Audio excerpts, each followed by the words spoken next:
Uh,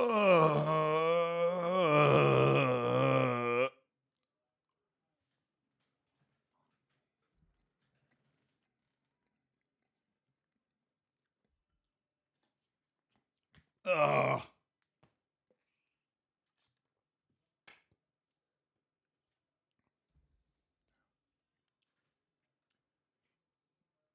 oh boy. How are we going to do this today? How are we going to do this today? The coma. The coma.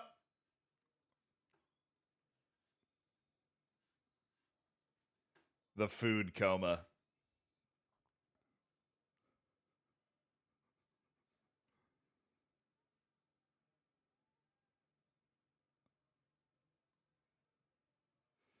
I am so full of turkey right now.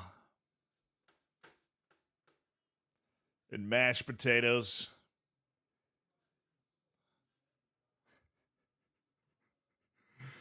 I'm so full of turkey and mashed potatoes, I don't think I'm going to make it. Chief Foss, thank you for the tier 1, dude. Andy, thank you for the 3 months, brother. I appreciate you. Yay! Historian, thank you for the prime. Owen, thank you for the prime. Thank you. We've already spent like $20 of Jeff Bezos money. You guys are awesome. Glad Hill, thank you for the 2 months. Thank you for supporting the channel. Kate Kit, thank you for the 17. Luke the Giant, thank you for the 21 months. So Woozy, thank you for the 4 months. And Crispy Dingles, thank you for the, I appreciate the, 14, 7, what was it? Oh, just a prime, just spending $5 of Jeff Bezos money. We take that. Thank you for that.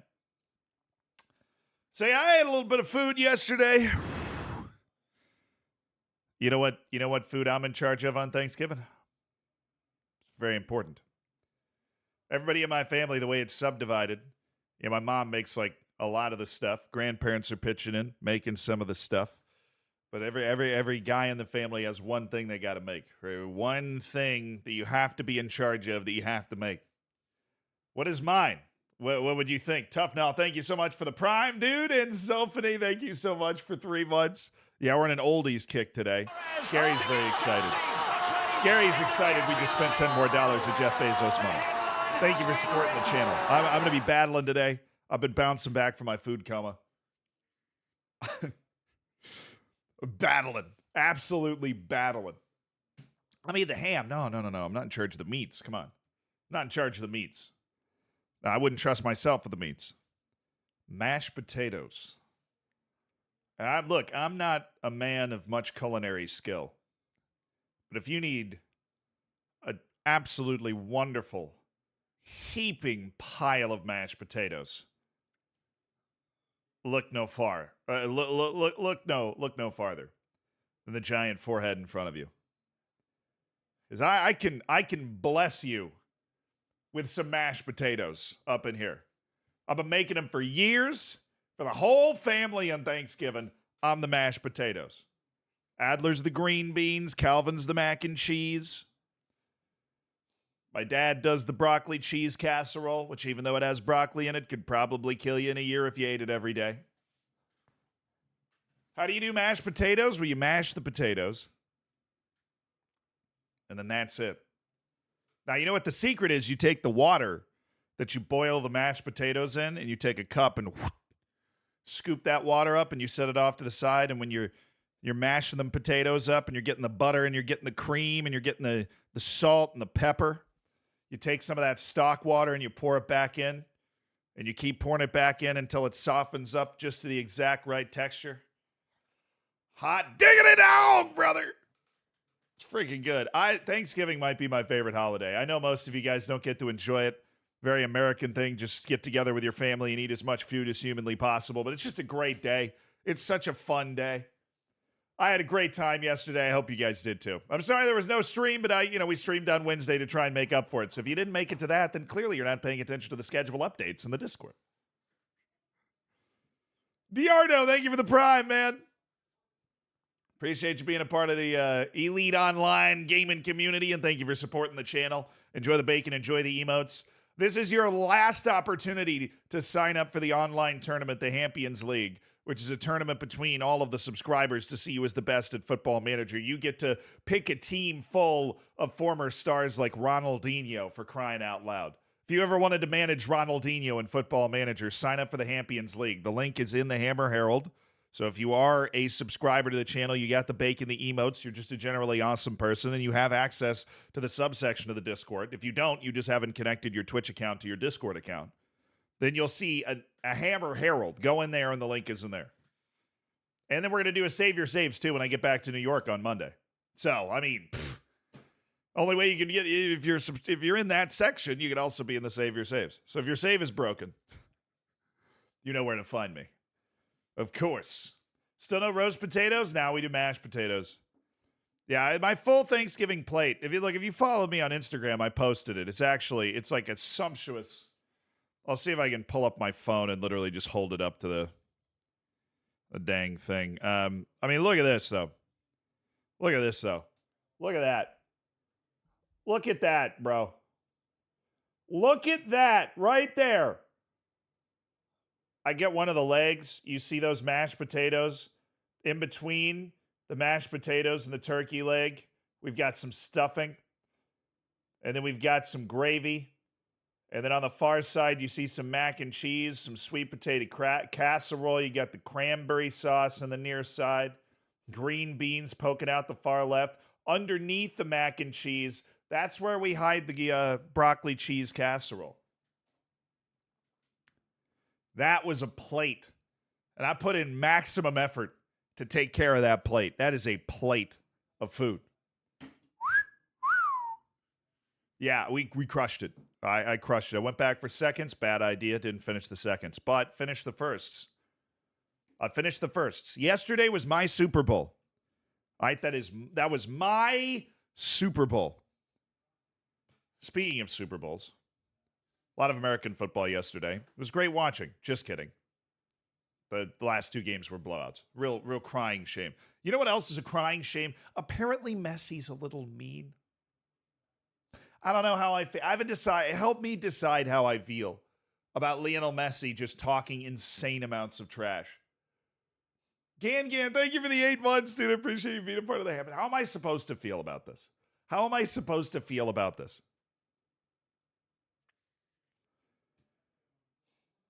know how I'm supposed to feel about it. What's my take on America losing against Trinidad and Tobago? Bro, I'm just glad that we beat them, like, in the tie. Like, we beat them in the tie and we advanced. That's all that matters.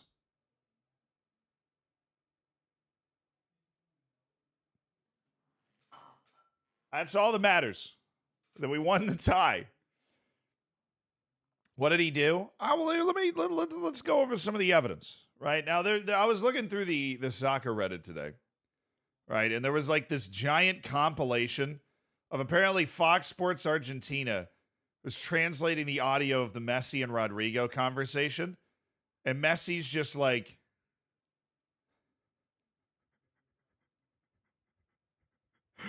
Messi's just like getting in a fight with Rodrigo.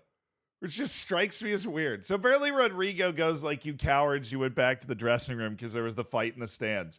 And then Messi just spends the rest of the game just bullying Rodrigo. Which I don't know if maybe I'm looking at Rodrigo as like he's not an equal. Look at the game. This is Rodrigo to Messi. We are coming. Which is, of course, a stupid thing to say when you've lost or you're going to lose. And then he calls Messi a coward. Right. And then, yeah, Messi spends the rest of the game bullying him. The funniest thing about this is that this whole dust up happens, right? And Messi's just talking loads of trash. Like there's somebody's down injured for Argentina and Messi finds Rodrigo. Let's see if I can find it here. Like here. And Messi's like, oh, I see you, bro. Look at your mouth, kid. Shut up. Look at your mouth. Wake up, little kid.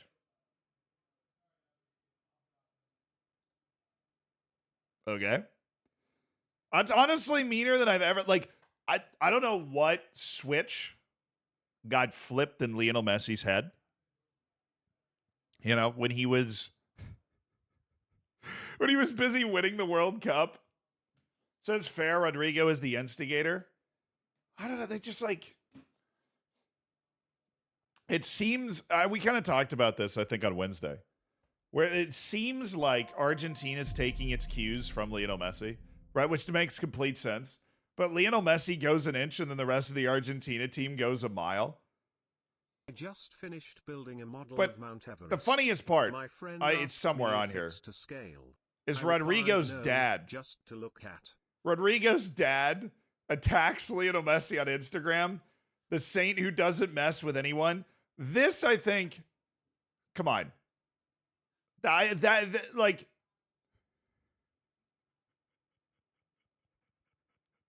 bro, what does this picture have to do with what happened with your son?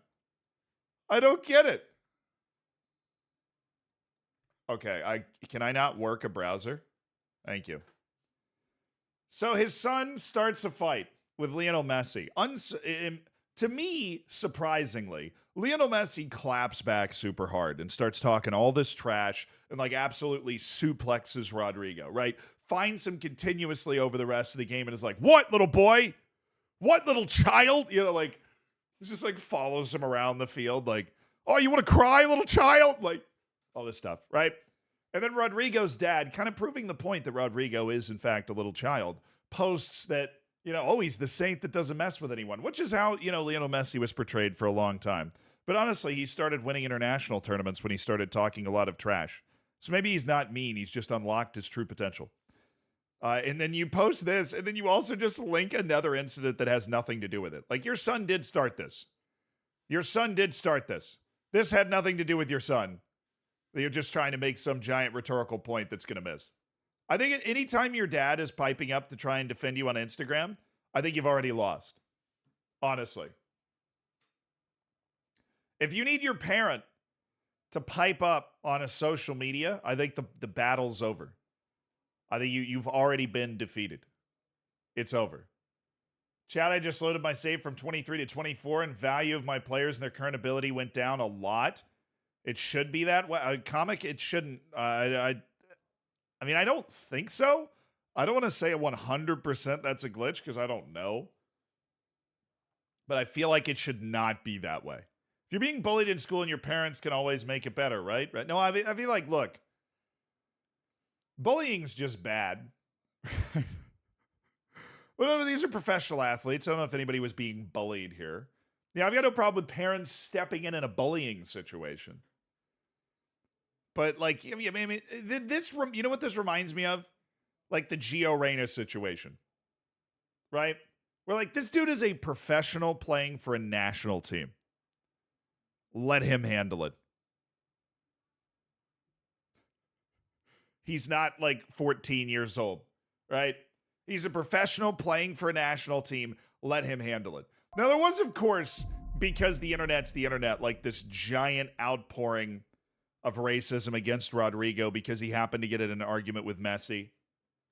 Royal, thank you for the 27 months, dude. I appreciate you. Thank you for being a part of the Hammers Backwards. Thank you for the 34 months. Tender Steak, thank you for the 32 months. Gan, thank you for the 8 months.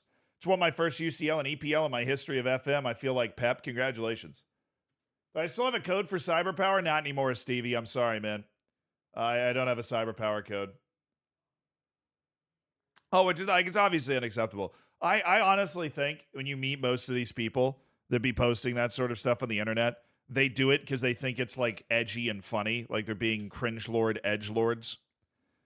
You know, they just come out of the woodwork and they're like, "Oh yeah, we're gonna do this because it would be funny." It's a really particularly cringe time on the internet in that sort of way. You can shame Rodrigo for saying dumb stuff, not because of his... yeah, I mean, that should be self-evident and obvious.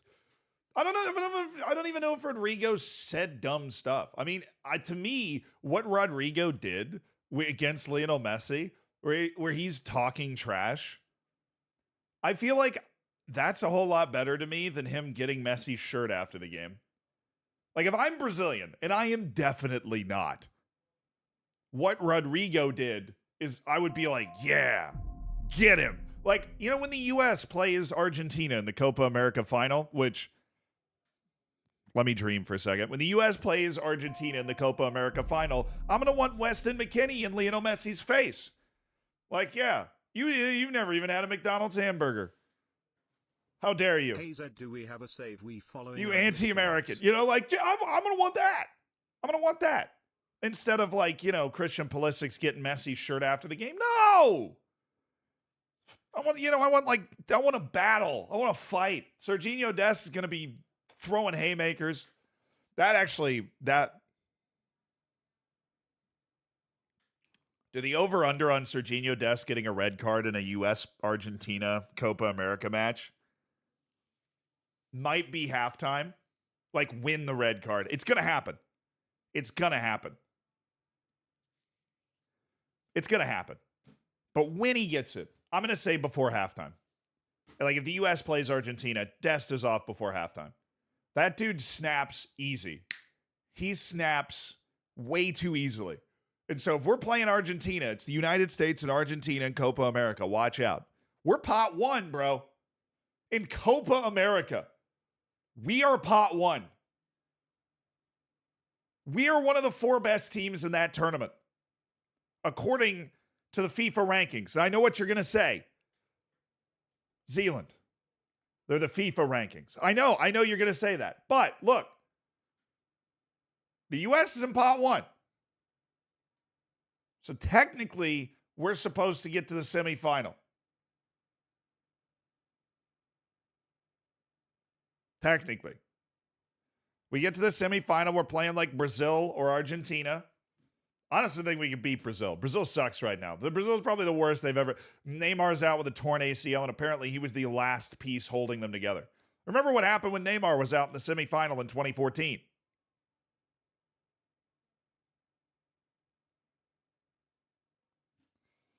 Now Neymar's gone again, and everybody's losing their mind. Team doesn't look that good. Lyndon Rainey, thank you for the 30. Dude, tier 2 for 36 months. I'm going to give you another applause. PG, thank you for the 15 months. I appreciate you guys supporting the channel. Thank you. You guys have been subscribed for a long time. Huh. But Brazil's not that good. Relatively. I mean, this is relative, right? Brazil's like, maybe the 9th or 10th best team in the world. But that's big fall for them. The U.S. against Argentina, you will want to watch that match because the United States talks a lot of trash. Like, if you ever watched USA-Mexico, if you haven't watched a U.S.-Mexico match in the last couple of years, they are awesome. They are awesome. They are so intense and violent, but not in like an outside of the boundary of the game way. You know, a lot of trash talking, a lot of cards, a lot of battle of mid. I don't care. It's freaking great. Last U.S.-Mexico ended 9v9. You don't want to watch that? You don't want to watch that. Hometown, thank you for the 30 months, dude. Thanks for supporting the channel for 30. You don't want to watch a match that ends 9v9? How dare you? That sounds amazing. As long as nobody's getting, like, injured. Nobody's doing something heinous. Like, it ended 9v9 because the guys just gotten shoving matches, talking lots of trash, you know?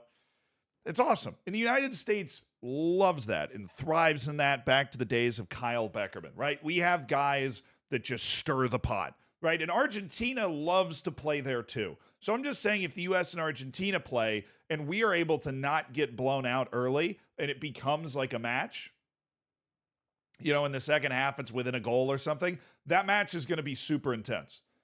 And we are going to, you know, somebody hilariously irrelevant is going to be talking trash to Lionel Messi, and I'm trying to figure out who it's going to be. Somebody really surprising. Maybe like Tim Ream. It's going to be like Tim Ream chest to chest with Lionel Messi. Like what? Son? Yedlin? No, Yedlin would not be surprising. He's not even on the team anymore, though. Matt Miazga's not either. But we would just call up Yedlin to be like, oh, we're playing Messi? Go get him, Tiger. Go get him, Tiger. Gio Reyna and Messi would, Reina's. I could see him getting into that. I could see Reina's dad. See Reina's mom on the bench, like, Lionel! Lionel! You get your hands off my boy right now! So help me, I will call the general manager of U.S. Soccer right this instant.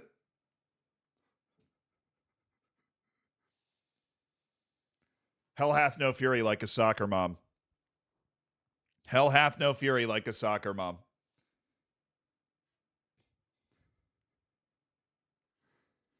All right, let me find the Pep thing. I'm going to find the Pep thing. All right, I found it. So Pep Guardiola held a press conference today. Tyler Adams would probably get. I don't know if he'll be healthy by Copa America. What am I talking about? This is like 8 months away. He didn't break everything in his body. So Pep Guardiola was doing a press conference, and obviously he's asked about the fact that Manchester City has violated every potential FFP rule, even the ones they haven't even come up with yet. And of course, the question is like, well, if Everton got 10 points for like a couple deductions, then Manchester City should get yeeted into the sun for over 100.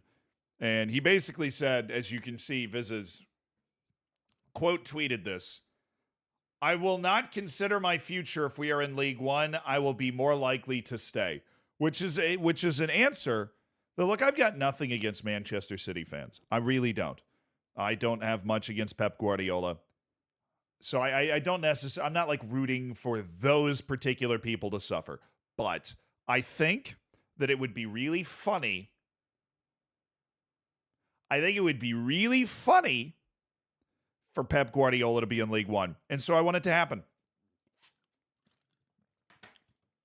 That's it. I'm a simple man. I think it would be hilarious to watch Pep Guardiola shaking hands with a younger version of Neil Warnock on away day with 4,000 people there. I think it would be awesome. I am so here for that. I am so here for the Netflix documentary of Pep Guardiola explaining his version of playing to a young Jamie Vardy.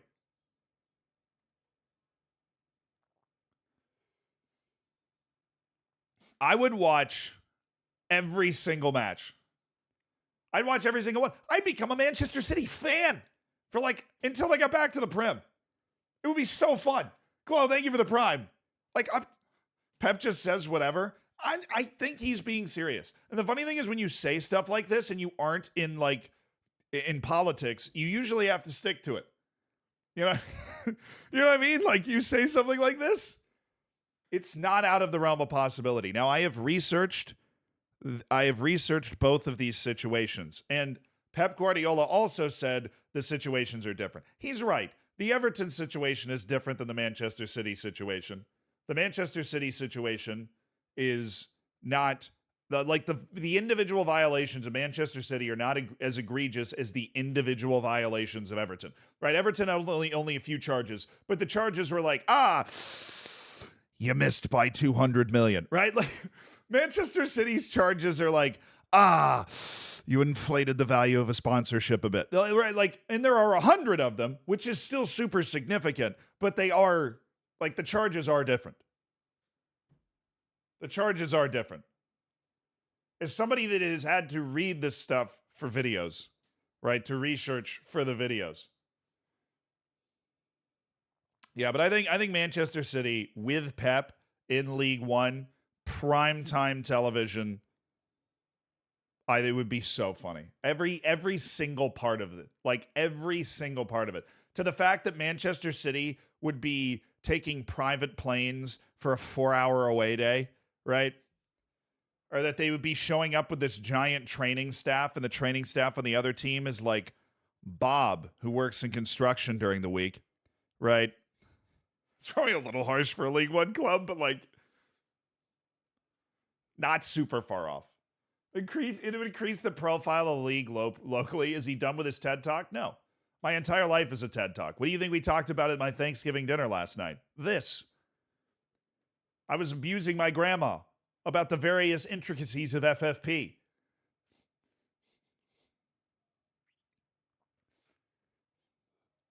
What if they went to League Two? Look, I actually don't think they get sent to League One. I think the real scenarios they get sent to non-league. I think that's a real, like, if you're either gonna give them a huge fine, you give them a huge fine and like a big point deduction, or you yeet them out of the football league. And I think if they get sent to non-league, then you are literally talking about Bob who works in construction on the other side, like on the other sideline. Right? League One, you've got accredited coaches and stuff. But I mean, you think about the number of people in the level of the facilities and the accommodations that Manchester City requires and is able to provide relative to Carlisle, which is who Viz is tweeting about. Like, I don't know who else is in League One, but you get like Wrexham's probably hoping to be there. You get like Ryan Reynolds against Pep Guardiola, a battle of great footballing minds. And I can't wait. I can't wait. Can't wait. Chelsea are in hot water over FFP. Yeah, because Todd Bowley, and this is something that we need to get used to in the era of FFP. So what Todd Bowley has done is he's gone, I'm making a bet. Todd Bowley laid down your classic 5-leg parlay, right? And that was, I'm going to spend a stupid amount of money, but that money will only pass FFP if we're in the Champions League. Because he's distributed that money over a long period of time, right? Everybody's covered this with the long contracts, 7-8 year contracts. So the money is distributed by Todd Bowley over a long period of time, right? So you pay $100 million for a guy, but you give him a 10-year contract. That's just $10 million a year, and that's how it gets applied to FFP. So if you do that, you can project what your finances are going to look like in 7 or 8 years. But when you do those projections, you go like, well, we're going to be in Europe, right? Right? And it's like, well, you might not be, right? And so if they're not in Europe,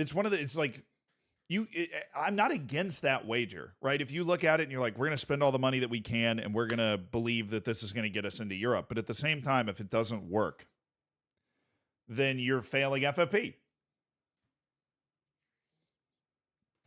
Right? Like if you have those projections and it doesn't work, you failed FFP.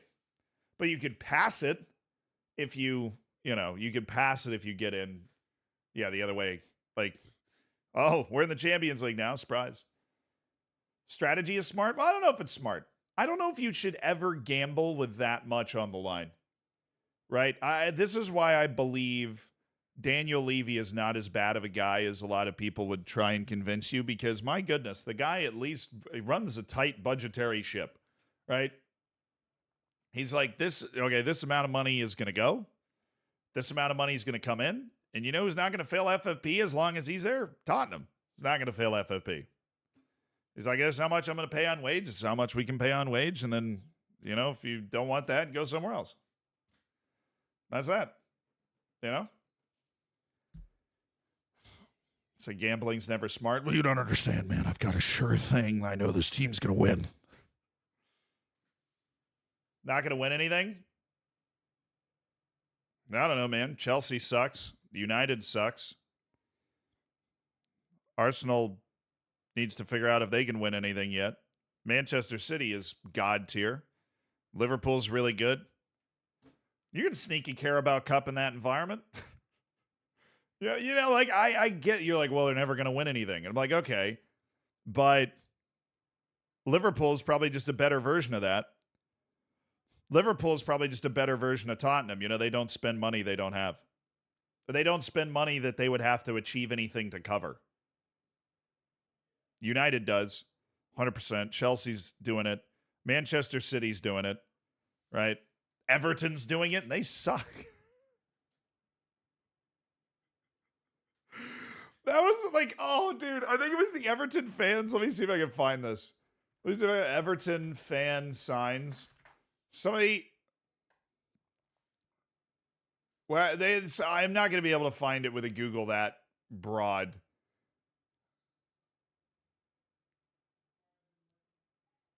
There was an Everton fan that had a sign where it basically said, how can we have been cheating? We got no competitive advantage. And you're like, all right, that's fair. How can we have been cheating if we got no competitive advantage? It was a good point. Very valid point. Were they actually cheating if they got no competitive advantage whatsoever? It's a great sign. Absolutely tremendous sign. Hi, Pep. Oh, Pepsi.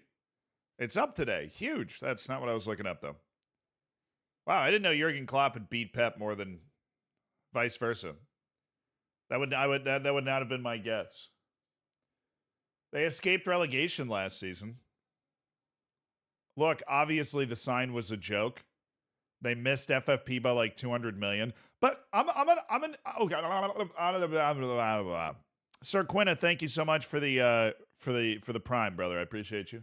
Or the tier 1. Oh, you just went right in. Thanks for supporting the channel. Much love. Look. Instituting FFP while the pandemic was hitting,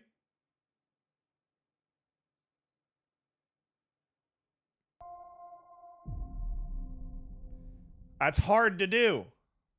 That's tough. Because that was the issue, was like, okay, we're gonna give you a pass on like 100. This is what they said to Everton. They're like, we're gonna give you a pass on like 120 million because of the pandemic. And Everton was like, what about 400?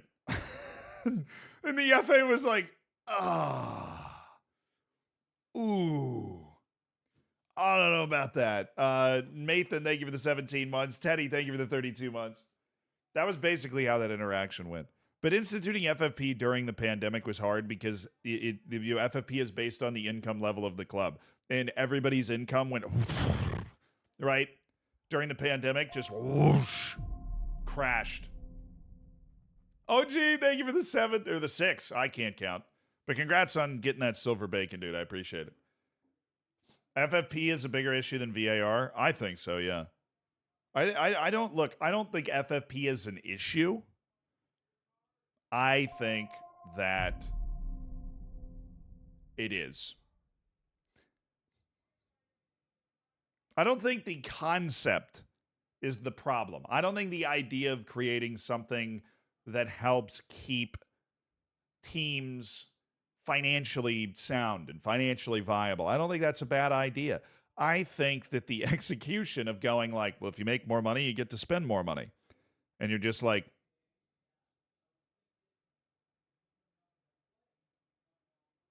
so all we've done is keep the lower teams from being able to compete even more. That's all we've done.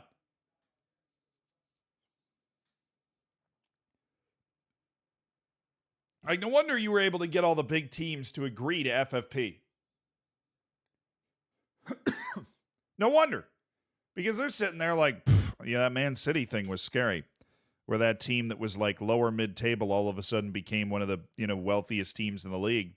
That was really scary. We would hate for that to happen again. So we're going to go and institute this thing that says you can only spend what you make.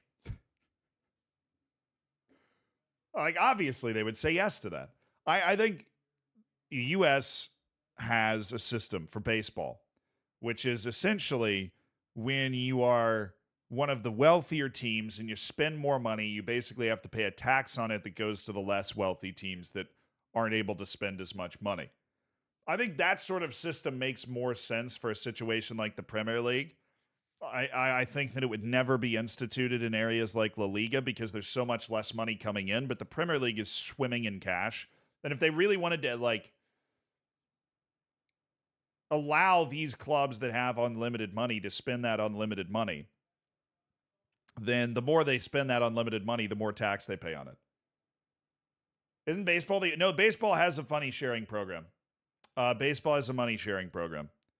So baseball doesn't have a salary cap. That's why I mentioned baseball. I don't want a salary cap in the Premier. I don't want a salary cap in soccer and football in general. I don't, with the global transfer market, I don't think it works. I think it's stupid.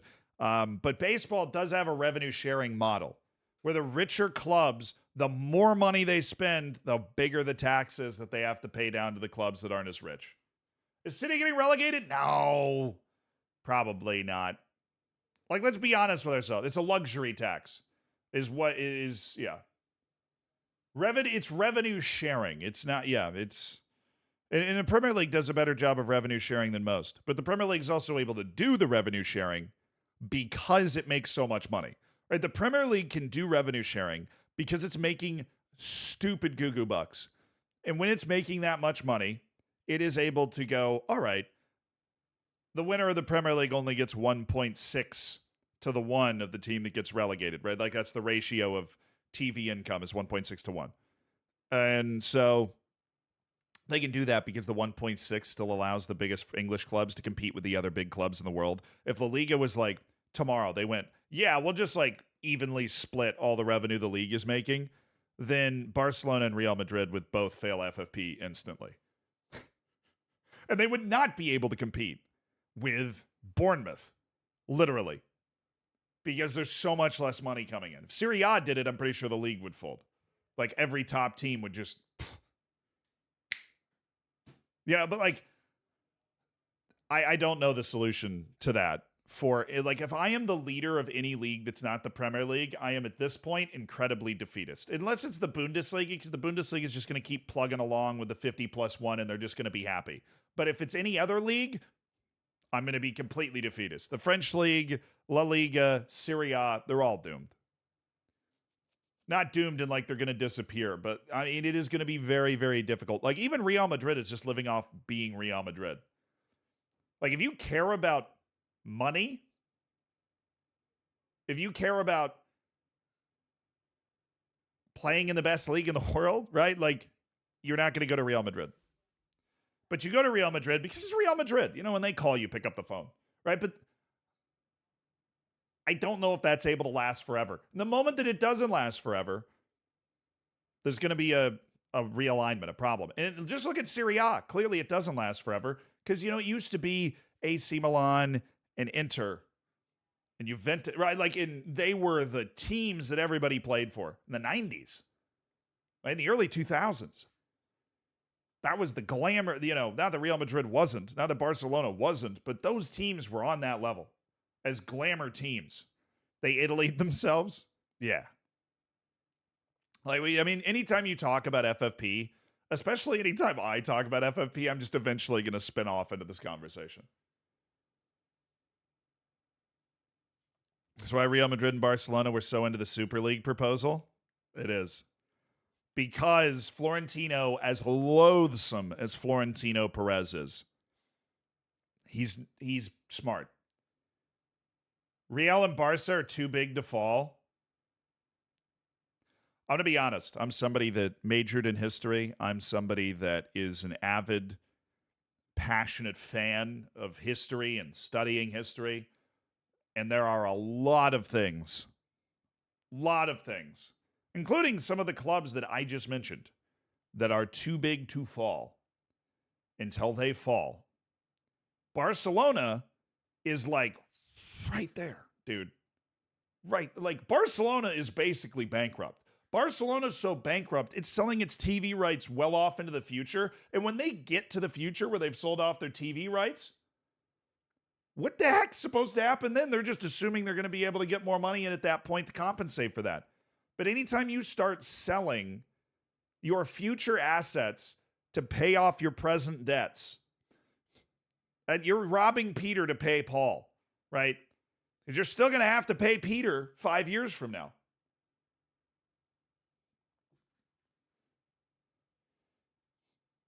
Like, it's not like they're not going to need that TV revenue 5 years from now. They've got 150% of their TV revenue on the books right now, but that means they're going to have 50% of their TV revenue on the books later.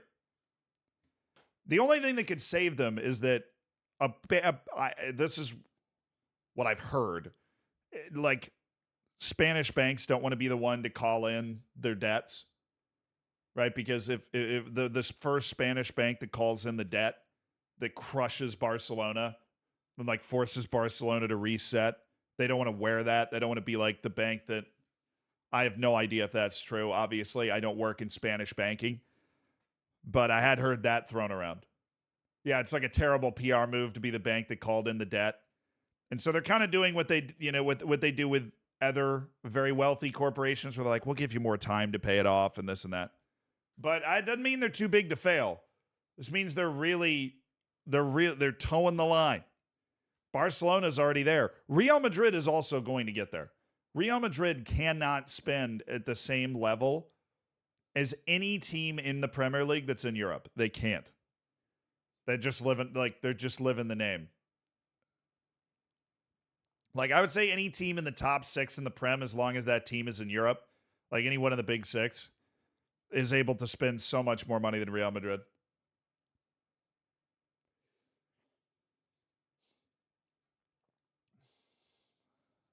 Depends on the TV rights. No, I mean, look, the amount of money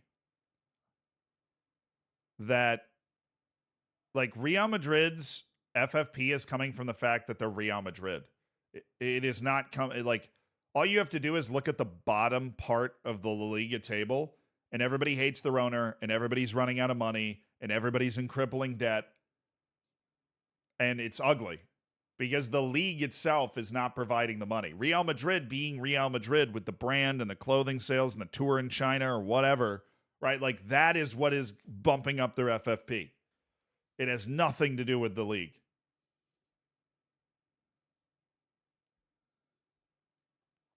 Surely they're nudging clubs and being like, hey, guys.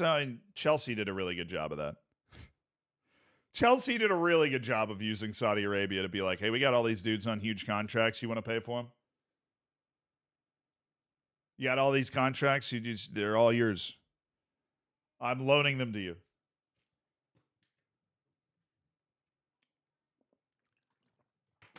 Real Madrid's not broke. I never said Real Madrid was broke. I'm just saying financially, because of FFP, actually, which is kind of a funny thing. Real Madrid is not able to compete directly financially with the biggest clubs in the Premier League. They can't do it.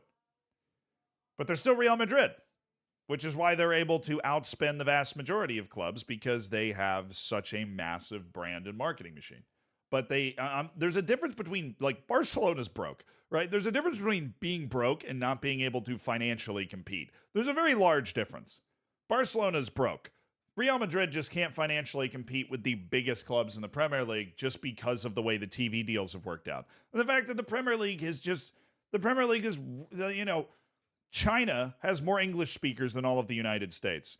The United States has the Premier League on a national broadcast now, right? That, you combine the English speakers in China, it's about 400 million, with about 350 million English-speaking people in the United States. Granted, all of those people in China and the United States are not tuning in, but it's safe to assume that TV market alone, those two countries, the English language TV market, is like 3 times.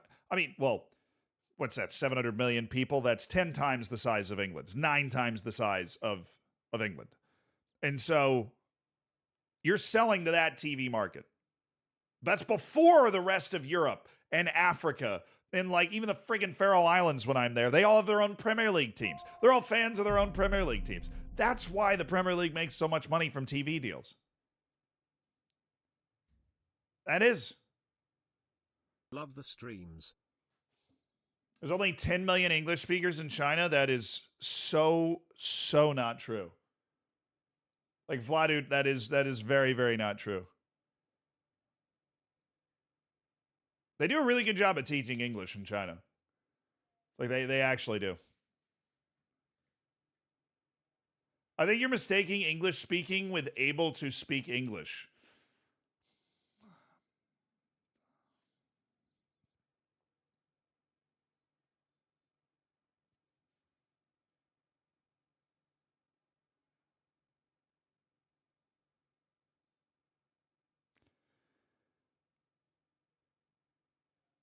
I mean, am I saying there's 400 million people in China that are as fluent in English as I am? No. I'm a native speaker, fortunately. But we're talking about people that would, if you're watching and you're learning the players and you're watching the interviews, you can understand kind of what they're talking about. So if that's what you're saying, then, I mean, look it up.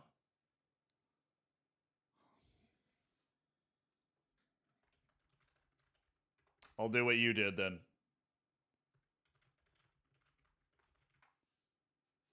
So this is what you did. This is what you did, right? You're like, I typed it into Google, and it told me 10 million, and so I'm going to get this guy. I'm going to absolutely nail him. Yes. Well, let's go to Wikipedia. United States, India, Pakistan, Canada.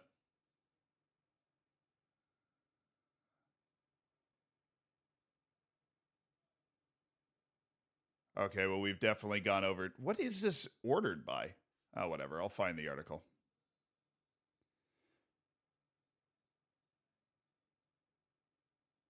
Damn, dude, you're getting me so bad. Vladude, give me a second, man. I know I'm right. I used to work in news. What's this from?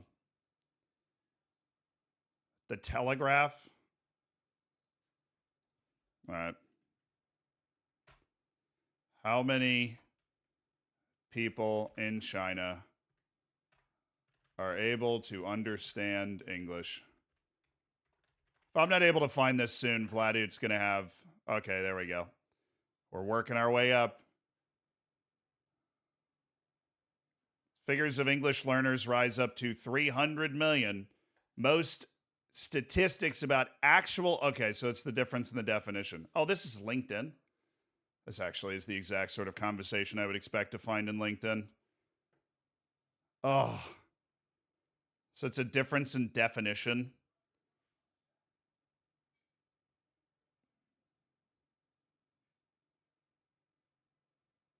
So this is from... Wait, this is January of 2019. Well, 1 billion people speak Mandarin. Aren't there like 1.4 billion? Yeah, because the news is always right. Bro, you gotta trust something. What are you gonna trust, CNN or a Google search? So this has it at 300 million that are like able to understand English somewhat. Where it says in 2019, the actual English like the people that are fluent in English is 30 to 40 million. Facebook? You want to go to Facebook? So, yeah, okay. So this is a difference in definitions, which is fair to Vladude. You know, at least you're starting a conversation on the difference in definitions. So you've got 300 million people that are able to understand something, 30 to 40 million that are fluent. Also, Vladude, I have been to China. I got around with English the entire time. That's basically what I was picking apart? Okay, fair enough. But I've been to China. And I went to like 5 different cities and I spent 3 weeks there. And there's some dudes in the Beijing night market that didn't speak any English. That doesn't mean I didn't wonderfully negotiate my way to a pocket watch that broke the next day. Because I did. But I got around with English basically the entire time.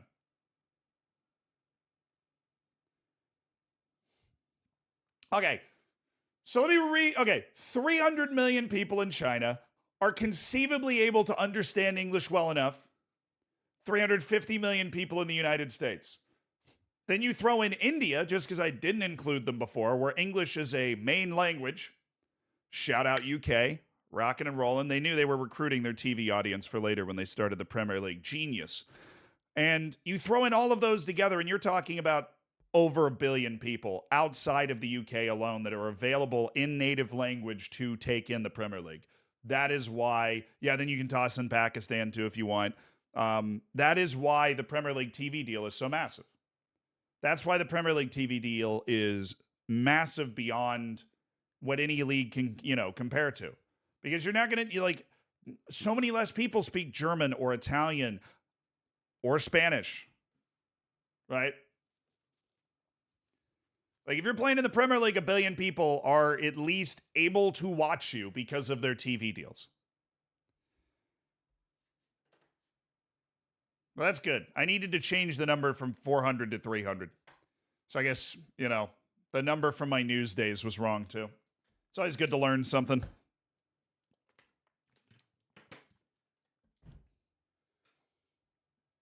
I'm surprised somebody didn't do that earlier, though. Like, if you have somebody go, like, if you just Google how many English speakers are in China, and it just says 10 million. like unironically, the British Empire keep is on why the talking, Premier Ziggy League has and got the Jam. best TV deal. Like entirely unironically, that's the reason, which is just wild to think about. But that's totally right. That is correct. That is absolutely correct. Vladimir, thank you for the 44 months, brother. Thank you for supporting the channel for a real long time. You are awesome. I really appreciate you. Or was it the Roman Empire? And that's why we all speak Latin-based languages. At least in Europe and, well, I guess not in Europe. Anytime you say something like that, somebody from the Basque region of Spain is going to be like, actually...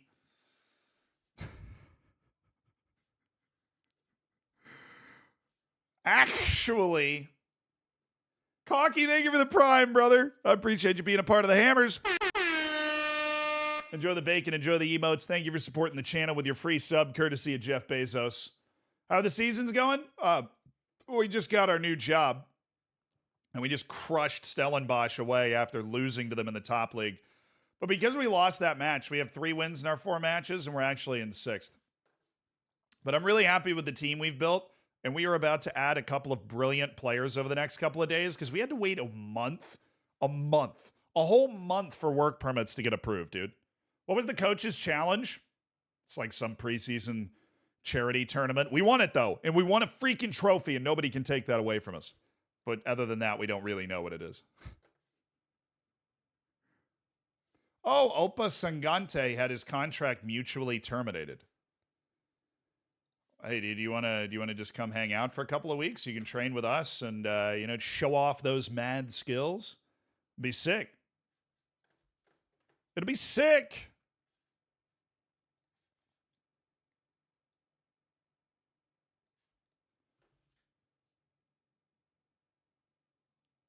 What's the difference between Latin and Roman? The Romans spoke Latin.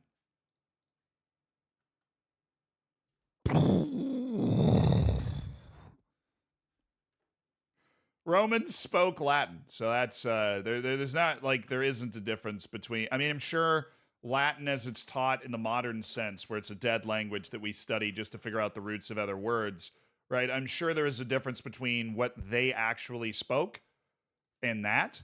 But, you know, if you're talking about just the definition of things, Romans spoke Latin.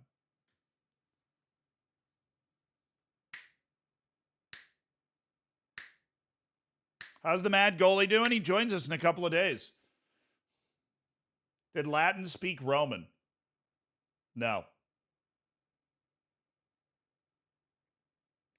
So even if you're talking about like German and English, which evolved from Germanic languages, they still use the Latin script to write it.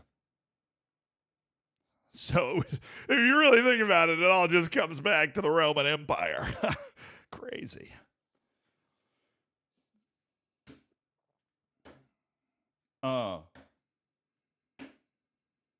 Remember the guy that was insisting Greek was a dead language?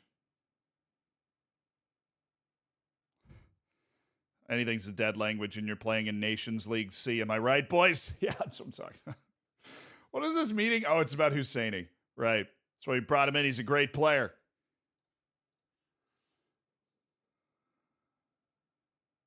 How often do you think about the Roman Empire? A lot. I think about the Roman Empire a lot. My Roman Empire is the Roman Empire. But I'm a huge history nerd. I am a big believer that if you don't like it, like if you're in the chat and you don't like history, put a 1 in the chat.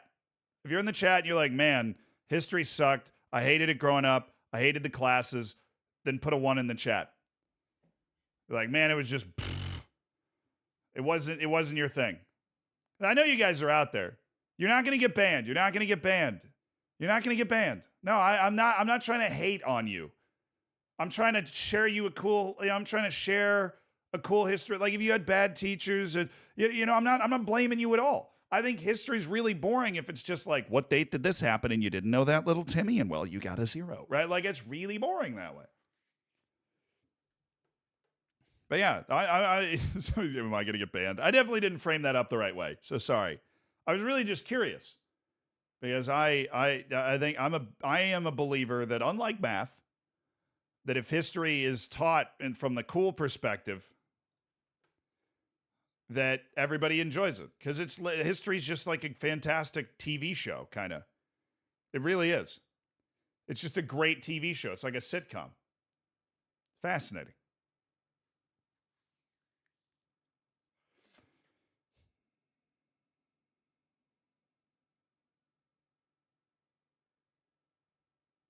Does Mohammed Husseini have the capacity to perform in different roles? Sure. All right.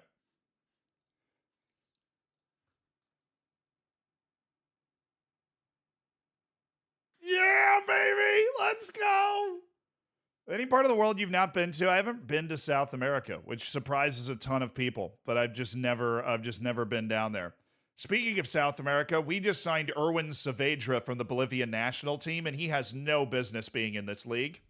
So, Shaka. Sick, dude. Erwin Saavedra. You ever been to Tampa? Yeah, a few times. Varys, give me back my legions. I'm going to try and think of a cool history story to try and recruit the people that said they don't like history. Because if you don't like history, I mean, I don't know most history stuff, obviously. Nobody does. But I feel like it's just because you haven't been exposed to that cool thing that you're like, damn, that's neat. Or like the study of history always has cool stuff in it. Like, how about the fact that nobody knows what Genghis Khan looked like? There are no contemporary accounts of his appearance. There are post-contemporary accounts of his appearance that you can trust as far as you can throw, but there are nobody has any idea what he looked like. Penalty merchant.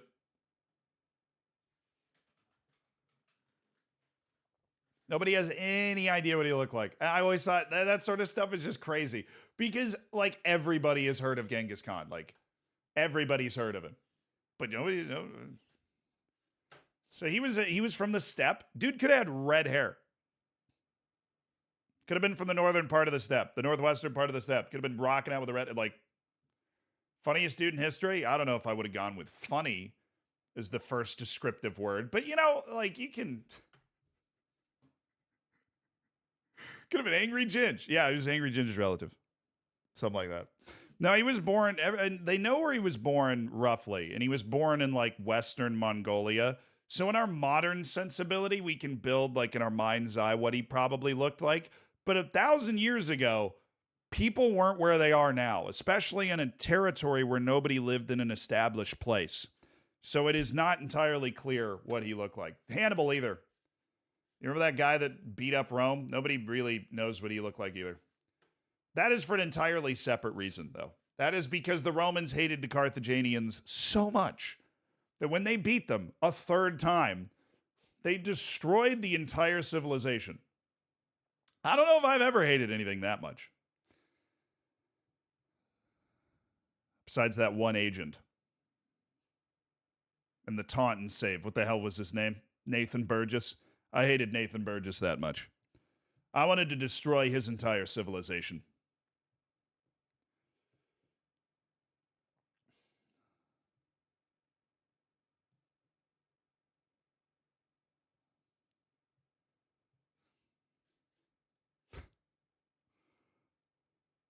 Nobody like the Carthaginian bloodline and like who Carthaginian people were was deleted. Like Control Alt deleted by the Romans.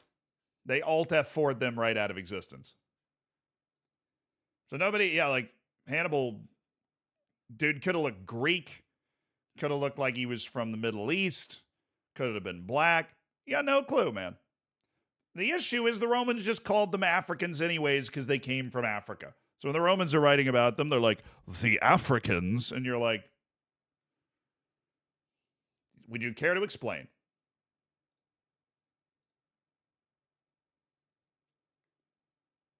The Romans really went for that domination victory. Yeah, they did. They did. Like, I know the relativity of history is just always cool to me. Like, you've got that going on, and then you've got the fact that Julius Caesar, you know what Julius Caesar had for breakfast the day he got assassinated, right? It was all written down. But then if you fast forward 800 years to Charlemagne, who is one of the 10 most important people in human history, there are like no guaranteed facts about his life until he's like 25. I mean, I guess technically, like, what Julius Caesar had for breakfast the day he got assassinated isn't a guaranteed fact. But there is nothing, like, no sources about anything about Charlemagne. And Charlemagne was a royal child. He wasn't like some peasant dude, which would make more sense. And there's just nobody was writing anything down. You have to write it down, preferably etched into some sort of stone tablet.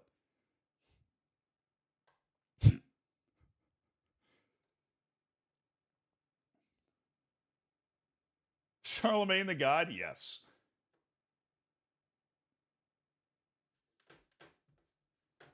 What is it? We're getting a live version on this playlist? There we go. I'm just trying to groove right now, man. I'm just trying to groove. I really need to pay attention to some of this. Or worried about the playing time stuff. I got that under control. Our playing time stuff is completely under control.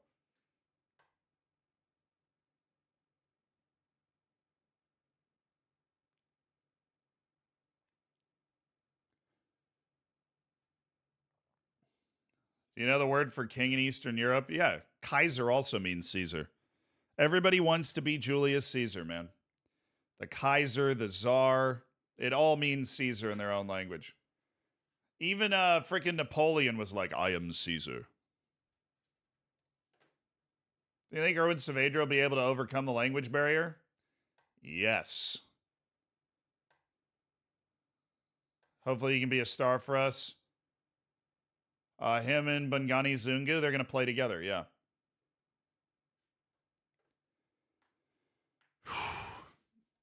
I'm going to be doing a lot of new signing press conferences over the next couple days, dude. All the guys' work permits are about to come through. And Caesar just wanted to be Alexander. Yep. Turns out everybody just wants to be somebody else. Turns out that's just kind of the human condition. Caesar had an emotional breakdown when he was in Spain looking at a statue of Alexander the Great and was like, wow, I've accomplished nothing in my life yet. And look what he'd already done when he was my age. Literally had what was described as a breakdown looking just at a statue of Alexander the Great. Awkward.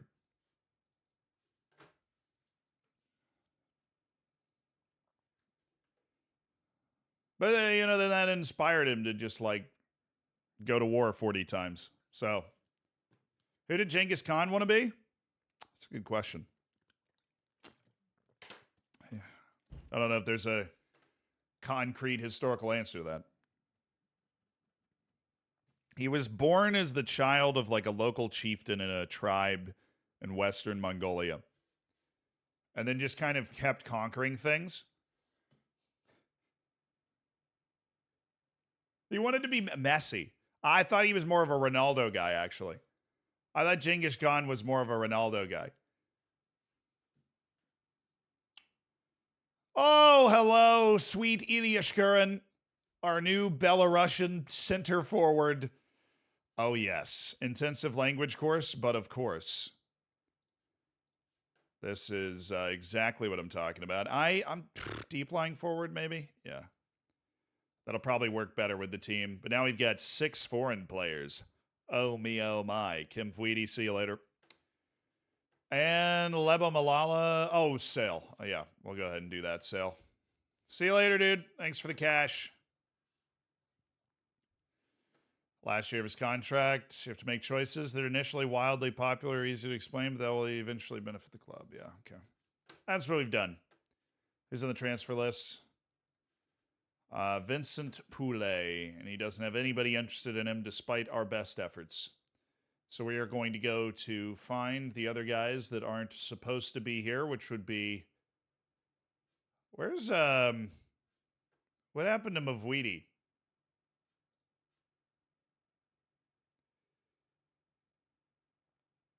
Where is he hurt or something?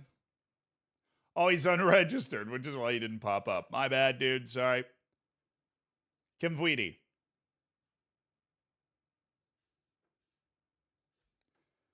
I'm going to put him on the transfer list, see if we can attract some interest, because I think he's a decent player. And then Seibumaru is also the other guy we're looking to move. He should also be on the transfer list up until the end of the transfer window, which is... Oh, I know this. September 22nd. Am I excited for the Late Late Toy Show? I don't know what that is. I saw somebody say that earlier. It might have been you, but I don't know what that is. Cocky, thank you so much for the Prime. Thank you for supporting the channel. Thanks for doing it with Jeff Bezos money. I do appreciate it. Enjoy the bacon, the emotes, get in the subsection of the Discord. Lorks, thank you for the 4 months. I appreciate it. With the Prime, no less. Would Genghis Khan qualify for a work permit? He definitely would have enough national team appearances, yeah. I think he's getting one. Is the team complete or are we waiting for any other players? Not complete. We are waiting for one more. Ali Ahamada, one of the most entertaining goalkeepers you've ever seen. With, all the eccentricity, all the kicking, all the terrible decision-making you've ever seen. But he's a brilliant shot stopper who loves big matches, and I think, by and large, will make a positive impact on our team. Richards Bay, if they avoid relegation, will buy Seibumaru. That's not what I was hoping for. Timbazwane is still hurt. That makes me so sad. Right, this is the Shkurin introductory press conference.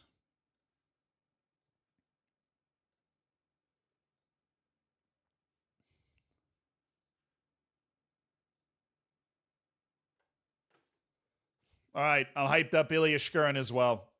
We have this nice break, so the boys will be able to get in, train with the team.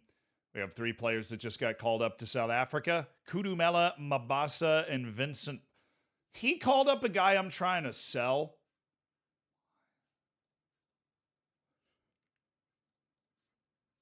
That is the worst call-up I've ever seen. This dude's so bad.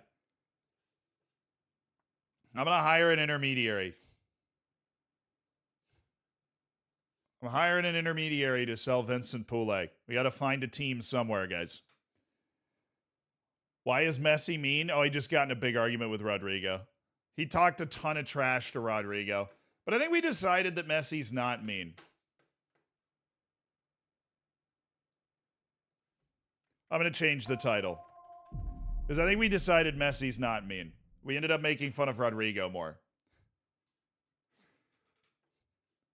After further consideration, we have decided to make fun of Rodrigo. All right, Kim Vweedy, thank you for agreeing to find a new club. Let's get on with that. Let's get on with that, Kim Vweedy. It's your time. Edible Undies, thank you for the 30 months. Appreciate you being a part of the Hammers and for not changing your name. How was Thanksgiving? It was freaking awesome. It was freaking awesome. No, Rodrigo like Brazilian Rodrigo, not Rodrigo de Paul. But yeah, I had an elite Thanksgiving meal. I was in charge of the mashed potatoes, as I have been for years, and I absolutely delivered a wonderful, huge, heaping pile of mashed potatoes. They were gone by the end of the day. They were gone. DePaul's Messi's dog. Dude, getting called somebody's dog. I don't know if there's a greater insult out there. Ali Ahamada, welcome to the team, man. Our new goalkeeper, Ali Ahamada. Ahamada.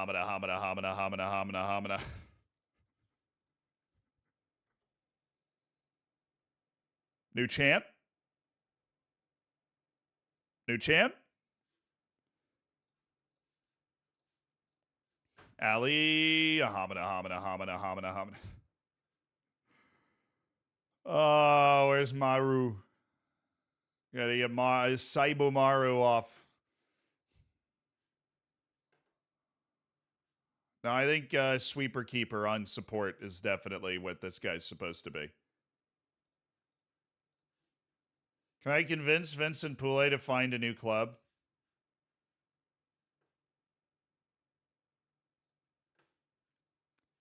I'm prepared to take my chances. Are you now? Well, that's fascinating.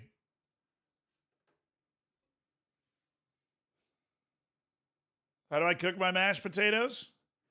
Okay, well, this is very trade secrets. You're asking for my trade secrets. You get 8, for like a Thanksgiving size table. You get 8 russet potatoes. You peel them.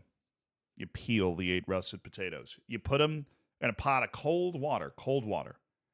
You take the pot with the cold water and you put it on the stove top, and then you turn it all the way up. And once it starts to boil, you want to wait about 10, 15 more minutes. And then you take one of the russet potatoes out. Oh, shoot, I missed a step. Sorry. You cut each one in 4 before you put it in the water. It'll heat up faster. So you take the 8 potatoes, you peel them, you cut each potato into 4, you put them in cold water. You then heat the water up to a boil, and it boils for 10, 15 minutes. You take one of the quarters out, you put it down on a plate, and you take a fork and you push it. And if the fork goes all the way through easy, you're done. Turn it off, take the water off, scoop each of those quarters of the potato into a bowl, right? Into a bowl. And then you take a coffee mug or something, and you scoop a bunch of the water from that you just boiled the potatoes in, like this good starchy potatoy water. You scoop the water, you set that cup off to the side. And then you get your masher, and you mash up all the potatoes in the bowl. And then you take a half stick of butter, melt it in the microwave or on the stove, pour that in. You need butter. And then you take milk, cream, almond milk. They literally all work. And then a half stick of butter. There's a lot of freaking mashed potatoes, all right? And then you take that and you pour it in until it gets creamy. So you want to pour in a little at a time, then mash it up. Because if you pour in too much, then your mashed potatoes are watery, and then you got to put it in the microwave, and you've ruined everything. So you want to pour in a little at a time. And then you mash it up, and you're like, no, it's still a little too thick, and pour in a little. And then you get it to right before it's perfect. It's pretty well mashed and pretty creamy, but it's not quite there. And then you take that cup of that starchy, potatoy water, and you use that, and you pour it in a little at a time, and you pour it, and then you mash. Because if you overdo it, you can't undo it. But if you underdo it, you can add a little bit more. So you want to be very tedious with this part. You pour in a little bit, and then mash it up. And you pour in a little bit, and then mash it up. And once it gets to the texture that you want it to be, it's perfect. Salt, pepper to taste. Literally just sprinkle some in, mash it up, stick your finger in, taste it.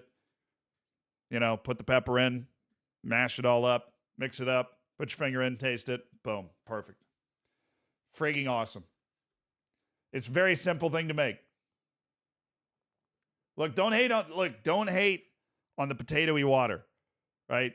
That's something somebody explained to me a long time ago, and because it just thickens it and makes it smoother, and it really is, the mashed potatoes are all in remembering to take that cup of potatoy water and pouring it back in. That's where all of Flavor Town comes from. It was awesome.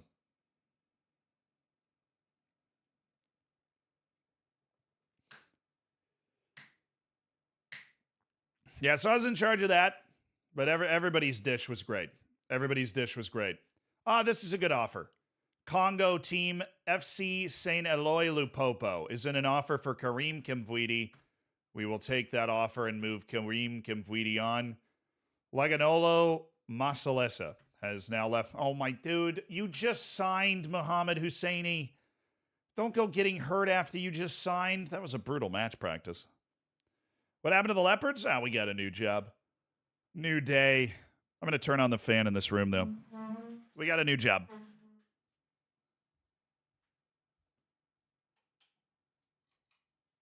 Trying to get some air circulating. This room is heating up like crazy now.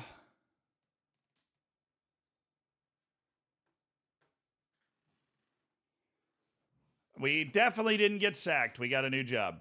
100% totally, 100% confirmed we got a new job. Did not get sacked.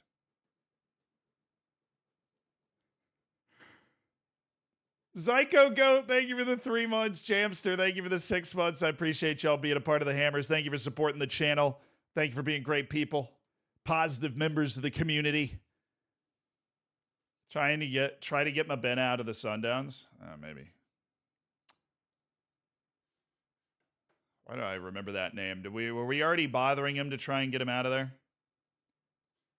I've already signed 3 players from the Mamelodi Sundowns. We've robbed them blind, then knocked them out of the MTN Cup immediately. I'm new here. Pardon if it's obvious. Someone fetch me the link for that skin. We're still testing it. We are still testing it, but the idea is that it'll be ready soon. Ooh, Dynamo Bucharesti put an offer in for Vincent Poulet. Hopefully he wants to take that. That is a random Romanian offer for one of our players that we're trying to get rid of, but they're offering to pay 90% of his wage. What is this tournament? I still don't know what the Telcom knockout is. Is it just all the okay.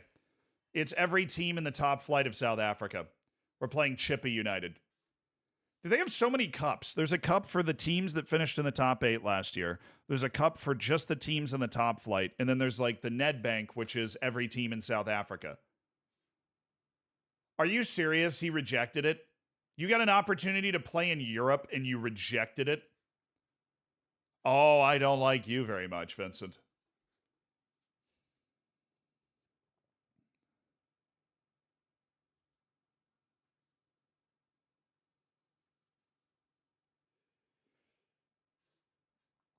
Keegan Johannes. Yeah, you're all right.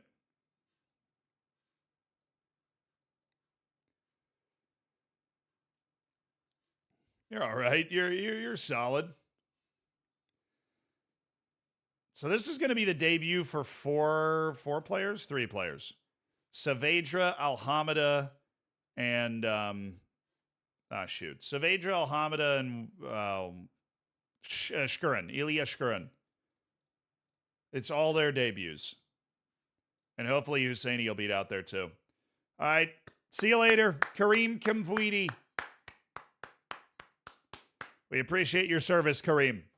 Thank you for being a part of this elite online gaming community. Oh, just for a brief time. Kareem subscribes to the channel. You understand. Don't be loyal, Vincent. Get the bag. I don't know if he'd get the bag, though. Vincent, I don't want Vincent to be loyal. So Kotze is not interested in me at all. That was the one guy on Mamelodi Sundowns that were like, if we could make a move for him, we would. Then there's Rushwin Dortley, who is a center back that we are... Yeah, I think we're going to be interested in some sort of deadline day move. We just don't know how crazy we're going to go, but we know... Oh, dude, our team is good. Our team is very, very good. The quality we just added with our... We just brought in 4 new foreign players. I mean, look at this team. Let's build it out. Even without Masalesa, Maru's not available on loan. Okay, so who's injured? Damon's. But he's like back. Masalesa and Timbazwane should be part of the team at some point. So there's Sabisi, Inda, Innocent, Maela, and Husseini. Then there's Serrero. Goodman Masele is going to go to the bench. He's going to start coming off the bench. We have Ilya Shkuran, who's going to come here. Right there. And then Erwin Saavedra is going to take that spot. So Erwin Saavedra is going to take over right here. He's so much better than Goodman Masele. I didn't even get that. They want him to also be a box-to-box player.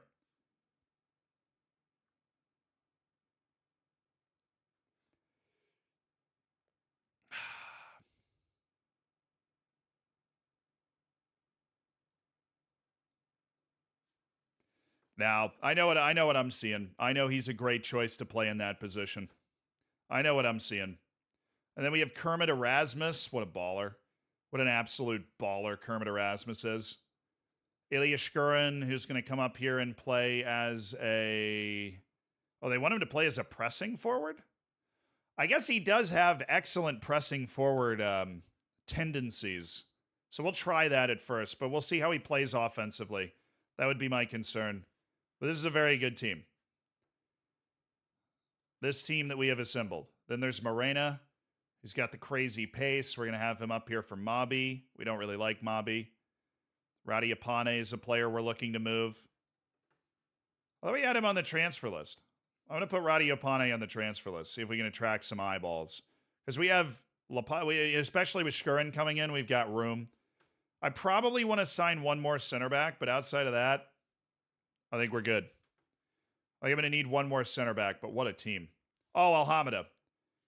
Ali Alhamada and Afori's the backup, and Ali Alhamada, when he takes over this spot, he becomes a sweeper keeper on attack. We just want him to be an absolute maniac. And then we're going to have a much higher back line with Ali Alhamada just like, you know, basically. Kirby, thank you for the prime. So that's going to be fun. I've never played in my life with a sweeper keeper on attack, so I'm really excited to see how that's going to go. Am I? Am I excited to see how that's going to go? I don't know.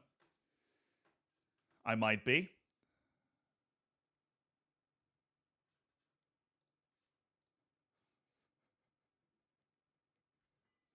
And before 7 mistakes a game.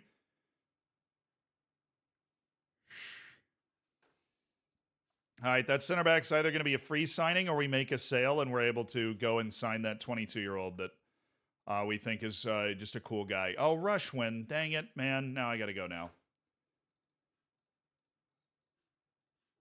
After league appearances, yeah, I'll just go down 10K on the front side. All right, we like Rushwin Dortley. He has the same interest in Supersport, Dynamo Bucuresti, and Zolta Varagam. Wants to be a regular starter. We'll go squad player, but I'll give him the playing position he wants. Oh, he doesn't want any money at all.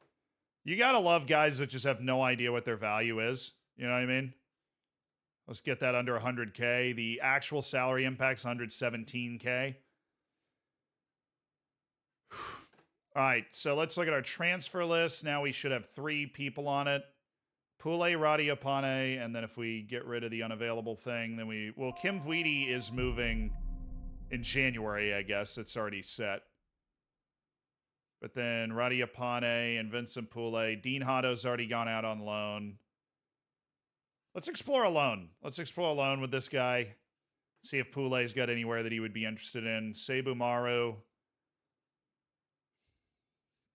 I'm going to hire an intermediary to try and sell him.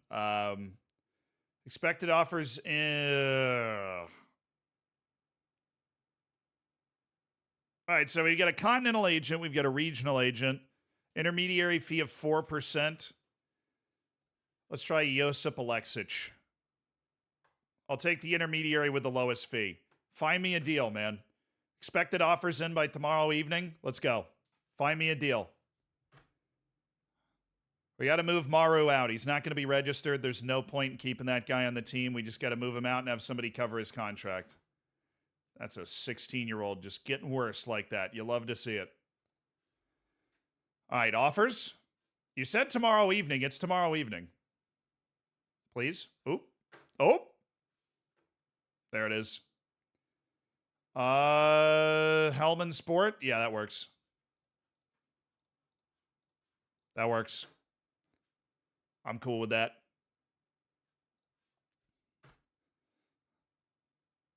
What was it? 34K? I mean, we're not really worried about the money. We just want to get his wage off the team and free up our team as much as we can.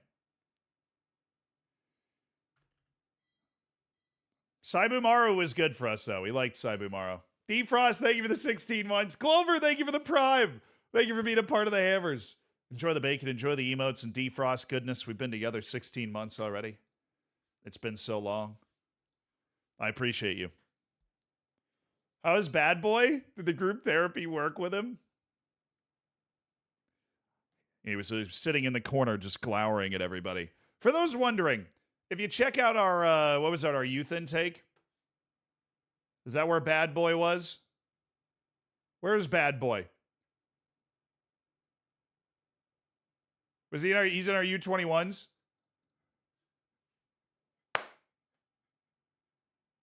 Lallamella Bad Boy.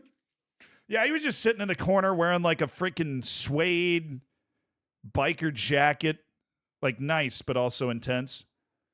Just like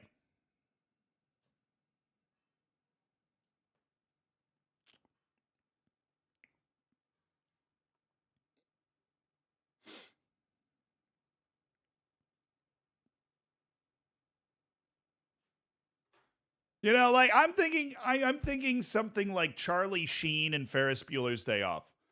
That's the kind of vibe I'm thinking that Lelamella Bad Boy gives off.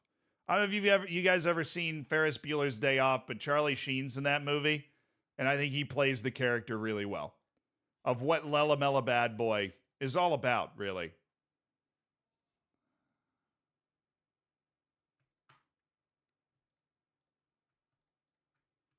All right, our foreign players are going to make their debut today. Hopefully, this is like an absolute blowout, and we're just having a great time the whole time. So we have two primitive. Naturally, we had like a 14-day break, and now we've got 2 matches in 4 days.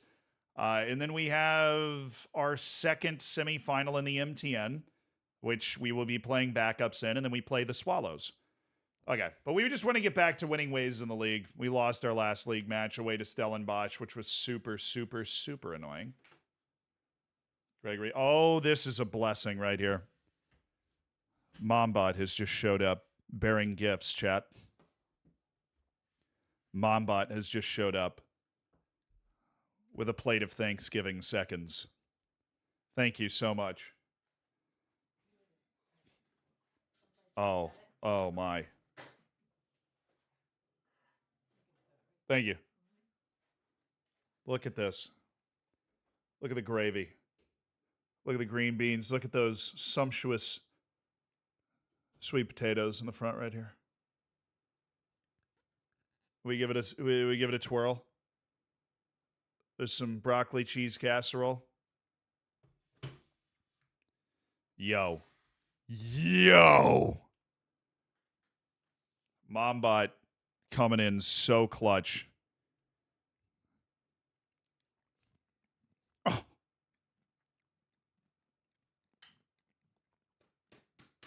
Oh.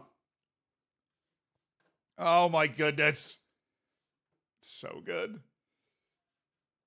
Wow. Now all we have to do is win this match, and I'm having the perfect morning. Sabia, you're in because Husseini is not fit for a full 90, but everybody else should be good. Our tactics in place. We want to run these guys off the field from the beginning. We're playing against Tux. They're the team that they were actually the other team that got promoted with us. So Ilya Shkurin wants number 11. I'll give you 71. Ali Ahamada gets number 1, and Erwin Saavedra gets 17. All right.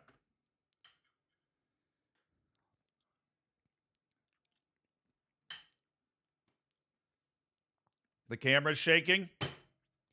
Yeah, the stand for the camera is very shaky. So if I sneeze on the table, it shakes. So while I'm eating, it will be shaking vigorously. What's that? Water. Oh, thanks. Up.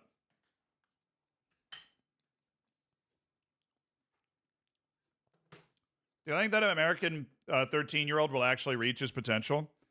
I mean, look, dude, I don't even know what Davion Kimbrough's potential is. I don't think anybody does. Davion Kimbrough is just unusually good for a 13-year-old. So I think, like, just enjoy that, dude. He's not the next Messi or anything. Nobody's saying he is. He's just really good for 13. I don't know if that means that he's supposed to be really good for a 22-year-old. But he can play with professionals at the age of 13.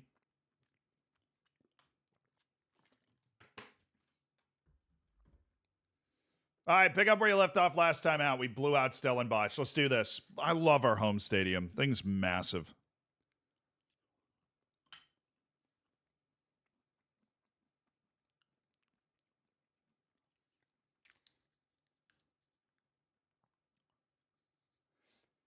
An American's about to manage a Bolivian and a Belarusian on a South African pitch. This is what it's all about right here.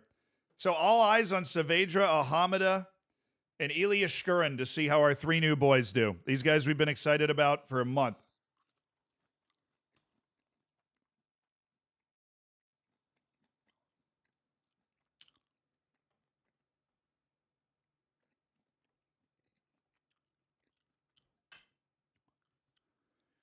Bro. This mirror is a little loud.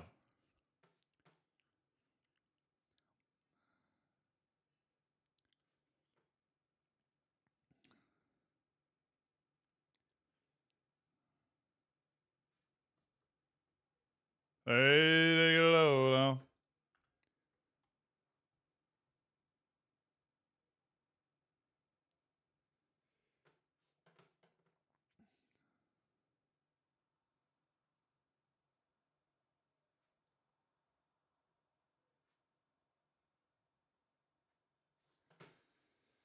Do you guys even hear the match day audio?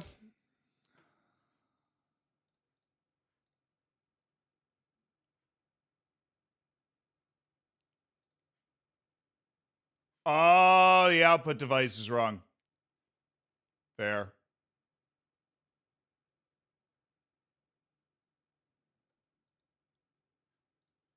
Actually.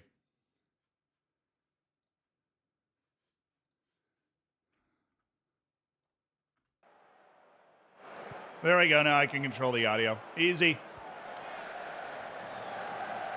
All right, I got it. I got you guys. I got it for you. Easy. I'm a hacker. I know what I'm doing. All right, we're in the black today. Oh, good block. Oh, no. That was all Alhamida, dude. That was all Ali Alhamida.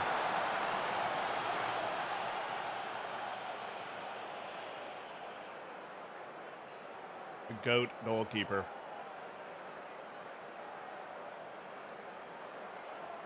Saavedra's taking kicks.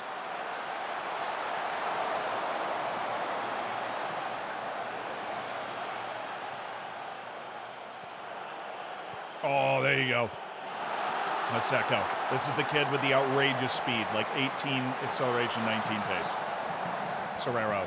Saavedra. Erwin Saavedra. Good effort. Good effort. Very good. I don't like that that's been our only, like, attacking highlight, though, in 25 minutes. I don't like that. I would prefer us be better. Kudamela. Oh, that's good. Oh, there he is. It's going to be a long year for South African center backs.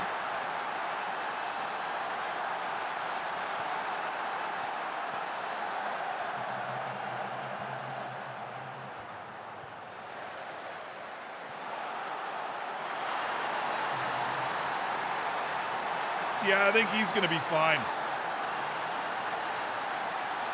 He'll do. He'll do. He will do. You know, Ilya Skurin, he'll do. He just won the ball back, too. What a play. What a player. Wins the ball back. Zungu, where are we headed, man? What are we feeling, Zungu? Inda's sizing it up. Zungu, Serrero, Maila. Now we got Zungu, bobbing and weaving, Skurin with the hold-up play. Pretty stuff. Sabisi. I mean, just hit it into Skurin, dude. He's huge. Look at that. That header was almost perfect. He was a little off, but going back against it. Very accurate header.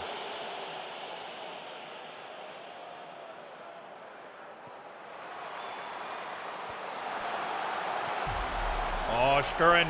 Ilya Skurin! Dang it.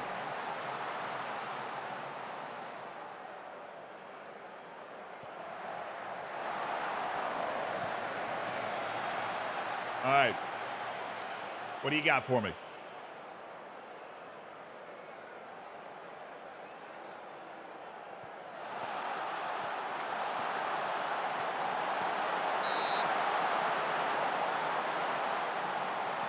Drun, thank you for the 20 months.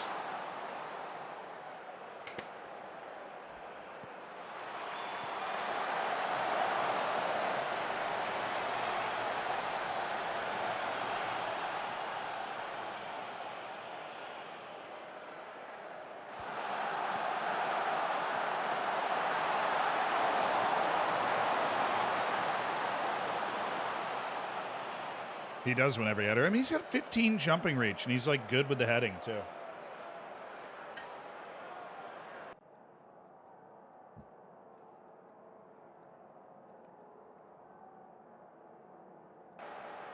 We haven't really needed to see anything from Ali Alhamida yet. Kind of disappointed, almost. Maseko. Sabia. Zungu.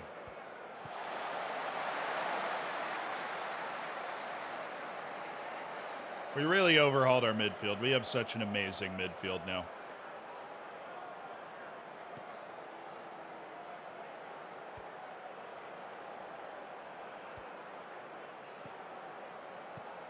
Oh, nice play. Let's go. Shkurin. Sungu. Maseko. Oh, this is perfect. Where's Ilya? Where's Ilya? I don't know. I don't see him. Where'd he go? Still looking for Ilya. Let you know when I find him.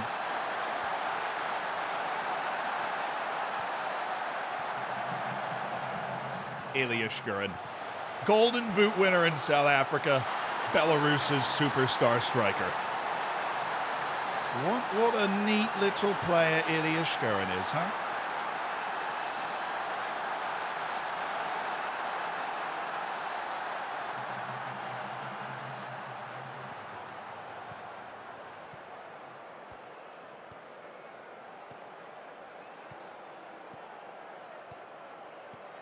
Nobody can run with you, dude. Just go. Oh, what a cross. Ilya. Ref. Give him the hat trick. Give Ilya Shkurin the debut hat trick. Come on. He's getting the pin. We all know what's going to happen. We all know. You don't even have to watch it.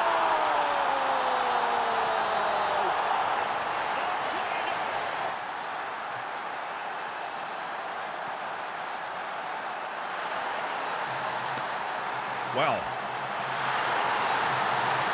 I would say this has gone rather swimmingly. His home debut and a hat trick against Tux. He also won the penalty by just being a massive man that's just in the way. Goss. Oh, nice. Saavedra. Sungu. Kurumela. Oh, that's such a bad shot. All right, subs. We do have some matches coming up. Kudamela, I'm going to get you off for Kermit Erasmus. I know. Guys, Kermit is back. Shegafatso.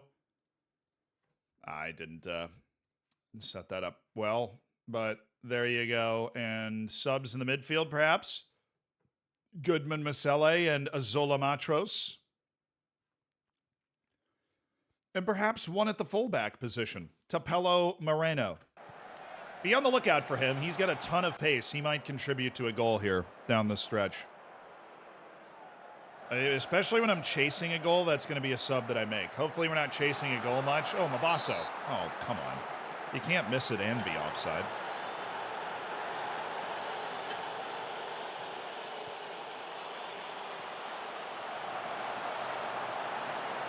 Oh, yeah.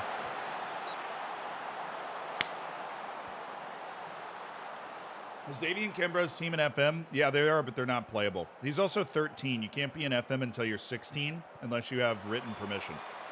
And I guarantee you that's well off Football Manager's radar right now.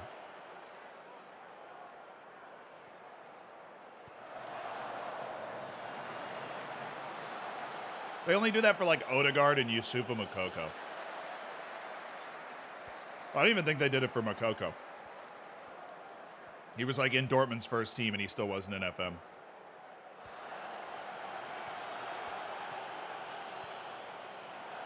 Oh, wow. They got some really nice runs here. Oh, big save. Ali Hamida. Oh, Hamida. Antoine, thank you for the 3 months. Thank you for the Prime. Appreciate you being a part of the Hammers. Enjoy the bacon, enjoy the emotes, and thank you for supporting the stream. It means a lot. Same to you, Drutton. Thank you.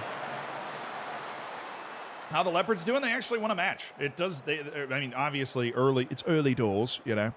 But it doesn't look like they're going to get relegated. Makes me proud.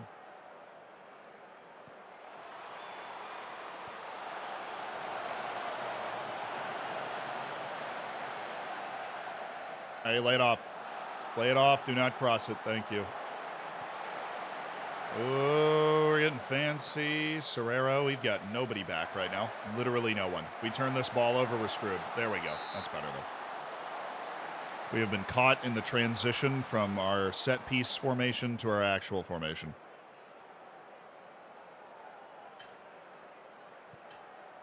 Ooh. Use your freaking brain, dude. Let's not do that.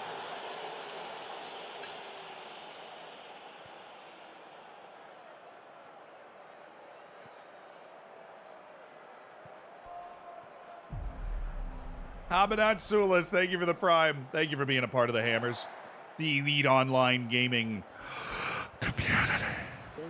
Appreciate you supporting the stream. And Rocky, thank you. Oh, Ben Schlappen, thank you for raiding with the 139, dude. Hope you had a good stream.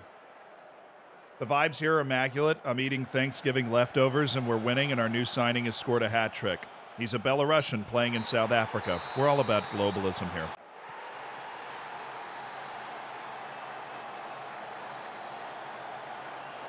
Thank you for the gifted sub to Queenie. I appreciate the anonymous gift. Ooh, they're coming in with some emotes, chat. We got to throw some emotes back. Ollie is right. We got to defend the raid. Just grab your favorite emote, throw it back to them. To the walls. There are invaders among us, chat. Invaders.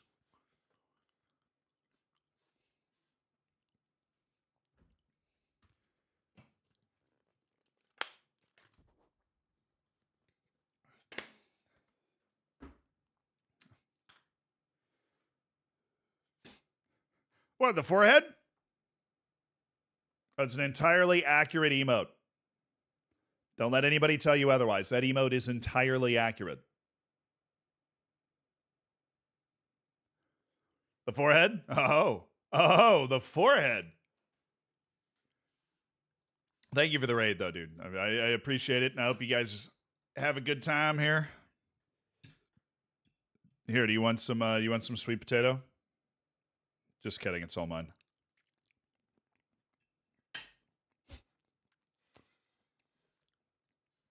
That's my grandma's sweet potato casserole. You get none. Only get this once a year. But granted, she makes a giant tray of it, so I get it for like a week after. Do the plain or we won't eat it.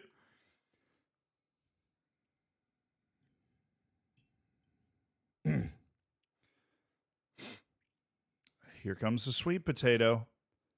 Open up. Here comes the plain.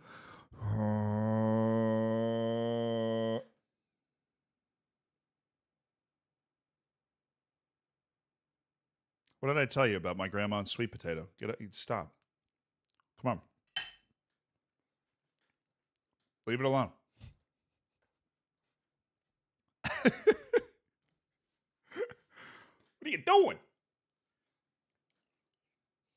That's a steamboat. Sorry, my sound effects are they're not what they used to be. You know, I used to have all these great sound effects, and I'm out of form. Sorry, we'll regain our form.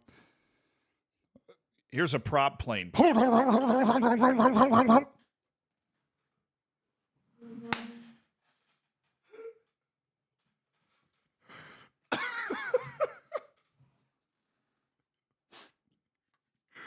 Ready to eat now? Good. I'm glad I got you all ready to eat. That's perfect. I just tried to talk through drinking water. That doesn't work too well. That was more of a motorboat? Well, you know.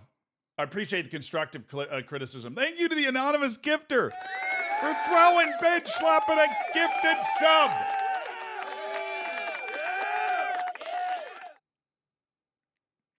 What's blood waffling about?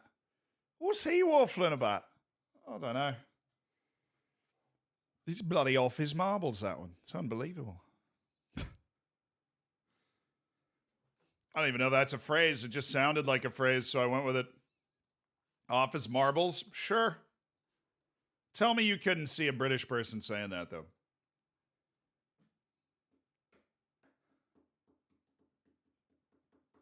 So, clearly, you guys have never been in a prop plane. That was a deadly accurate imitation of a prop plane.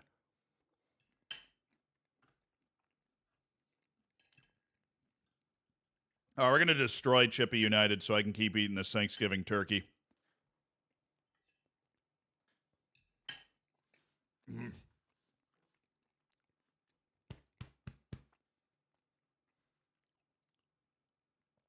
And the Maseko pulled his groin. Dude, that's 5 injuries. Who's this guy, though? Oh, we don't care about him. It's only 3 injuries. My third-string goalkeeper. I guess it's not that bad. Just to be sure, can we hear it again? No. The once in a lifetime experience. You had one opportunity. He's requested a transfer. Unhappy his previous transfer was blocked. Different teams are trying to sign Neo Rapu. I'm going to go ahead and put him on my good list. But we're done with our transfer business unless something changes here. We are done with our transfer business unless something changes. Well, we're not. We're waiting for Rushman Dortley to say yes. But once Rushman Dortley says yes, then we're done with our transfer business. You know, we're assuming that he is about that life and he would like to join us. We're assuming.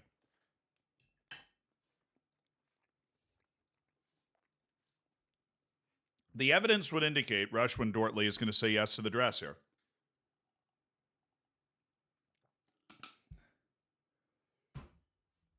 Full send? Yeah, I mean, we actually had a ton of money to spend, and we have spent all of it. So our team needs to be good. If it's not good, it's my fault. Because, you know, I didn't inherit anything. I inherited a pretty good team and a lot of money. And we've gone out and we've spent it. So we need to, you know, top 2 is a bare minimum in the league this year.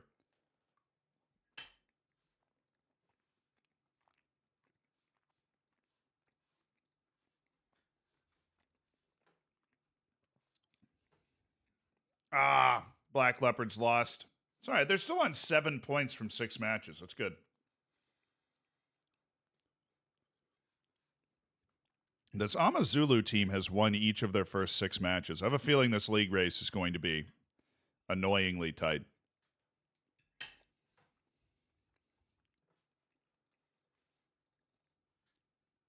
Won't be a lot of opportunities for separation. Did I miss High YouTube? No, we haven't done that yet. But somebody did mention the shirt. And since it's Black Friday, you're probably doing some shopping. I would like to point out what shirt I'm wearing, which is Gaylong International from Singapore. You might be wondering, Zealand, how on earth did you get a Gaylong International jersey? It's a great question. Normally, I would not be able to do that, except for the jersey sponsor of this channel, Sangalo. And since they're so nice to me, I wanted to bring them up on Black Friday, the day after Thanksgiving, when a lot of shopping occurs.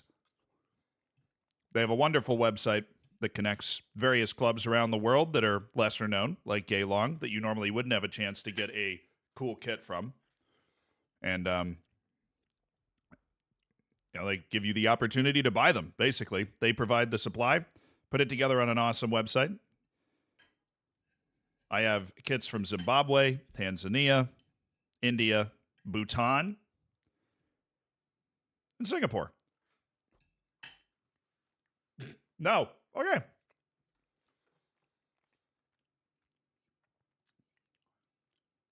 Oh, you were talking about something else. I was like, damn, all right. Me and my kits, I'll just go somewhere else. Fine, I'll go play with my toys by myself. Jeez. Is it actually the red light district of Singapore? No, Forza, you're fine. I looked up and that was the first thing I saw. I was like, oh, sorry. I mean, I come off wrong there.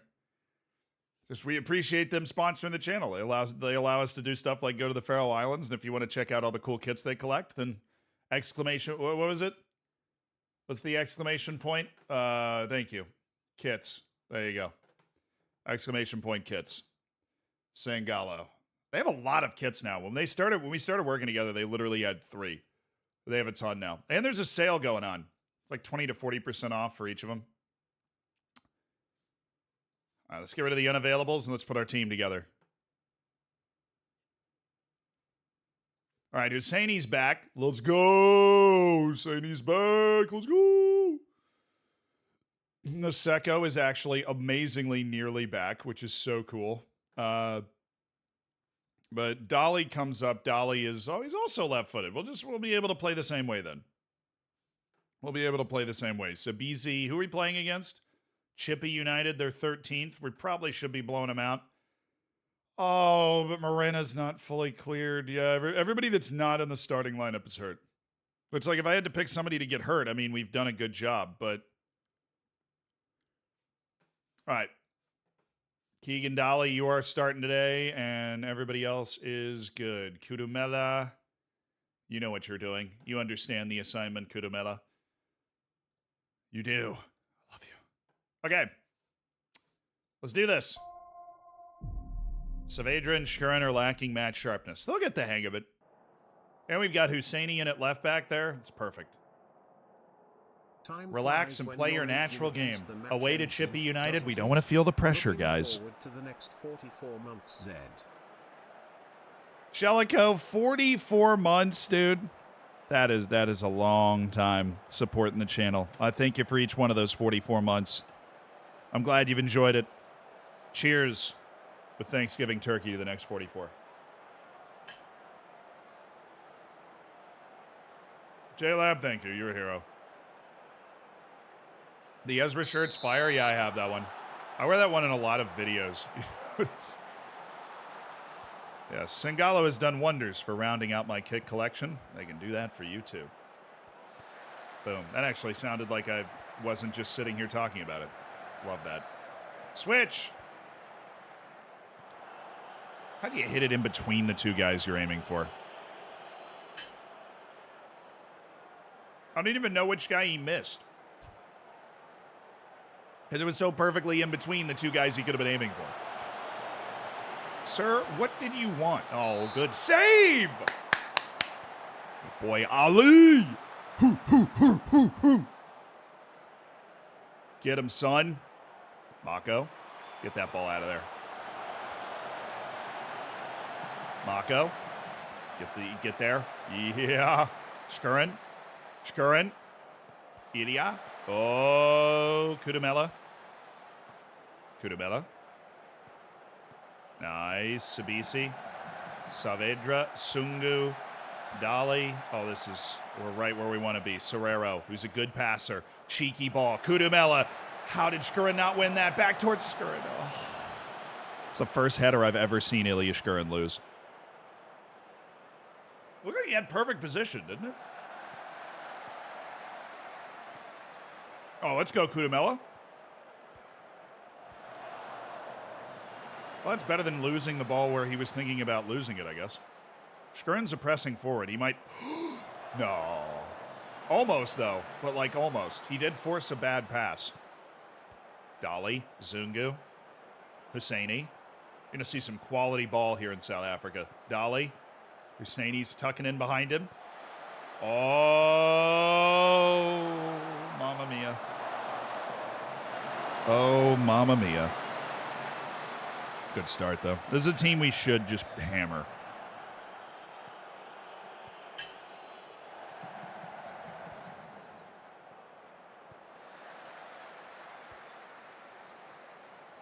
Come on.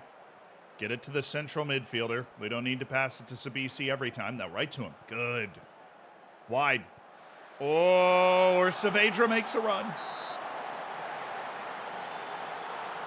Where can I see my staff advert? Yeah, it'll be in the job center. Like if you placed one, don't worry, it'll come into your inbox. You'll get responses to your job ad in your inbox. You don't have to do anything once you've placed it. But if you're looking for other jobs or something, you can look around the job center.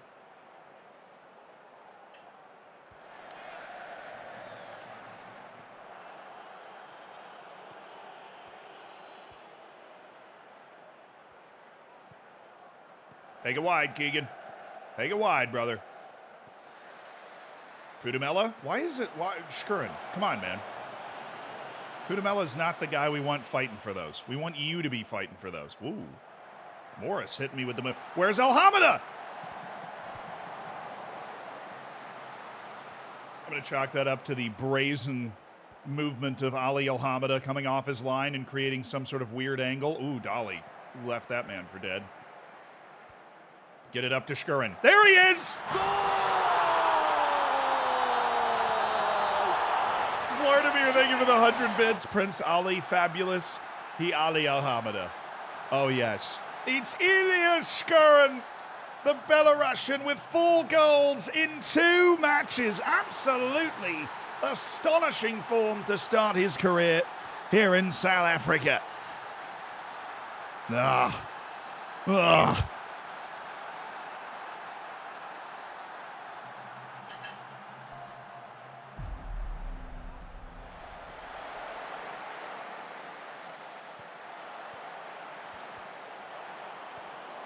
Go Pirates, yeah. Fenton, thank you for the 25. Yeah! That's what I was thinking of, the Julian Brandt.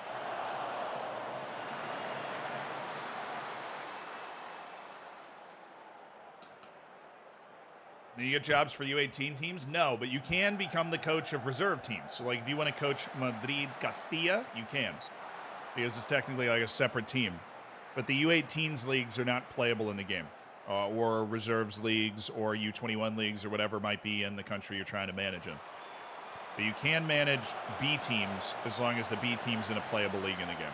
Porto B, for example. Is Shkurin better than Makudi? I mean, Ilya Shkurin is...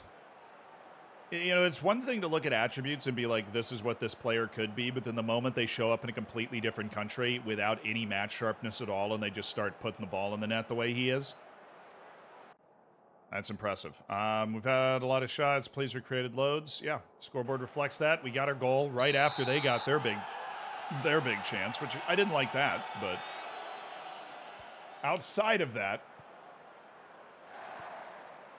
I just won the first league. Oh, here he is. Offside, dang it. Is Orlando Pirates a good job? Yeah, there's so much money here. This is clearly one of the big clubs in South Africa. So we've jumped in and really been able to leave our imprint on the squad immediately. All right, Kudumela. All back to Sabisi. Serrero. Oh, my goodness, the passing. Oh, my goodness, the passing.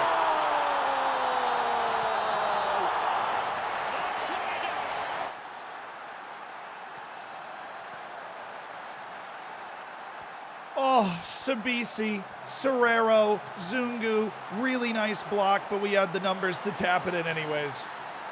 Oh, that's so good.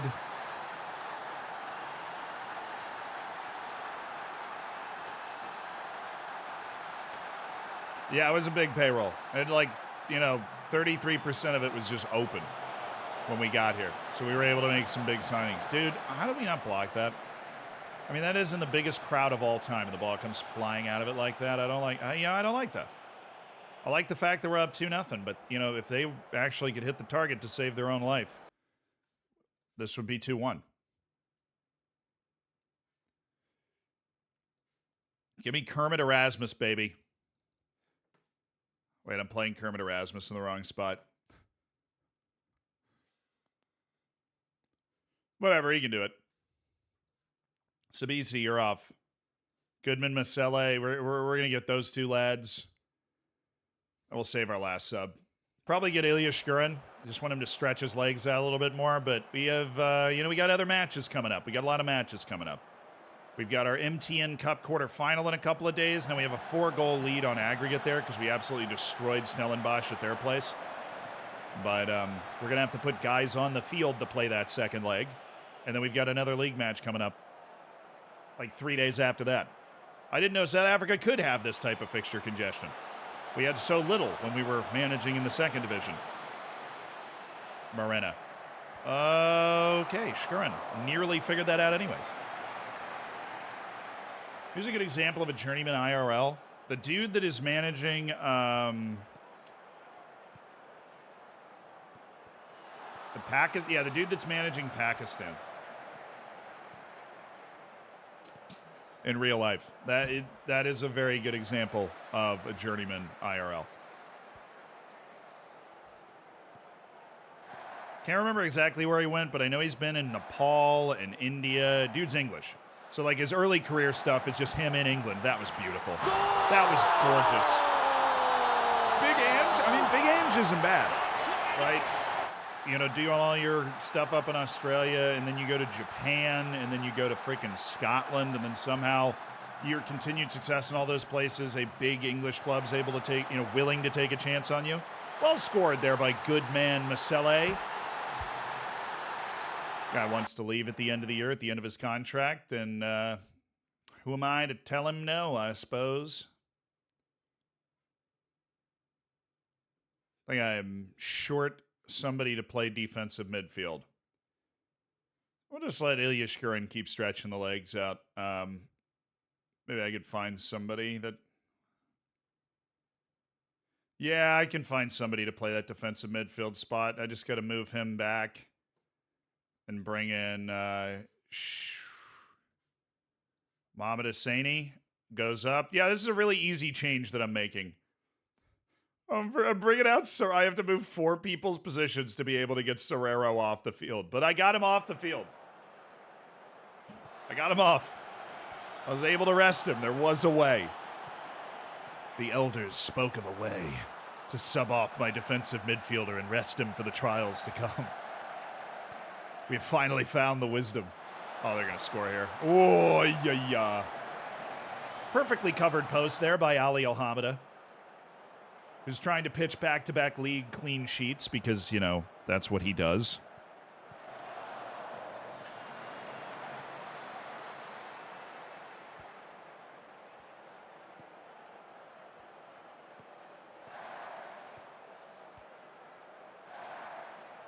A long ball to the right side would work really well. I mean, look at the numbers we have over there.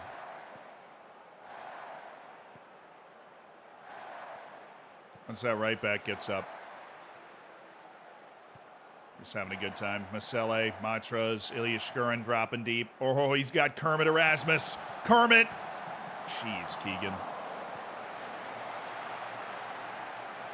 There are a good number of head coaches that are good examples of journeymen. Yeah, I mean, the head coach of Nigeria is Portuguese, dude. A Portuguese meme, apparently. Everybody in Portugal knows the dude's a terrible coach, but they haven't figured it out in Nigeria yet.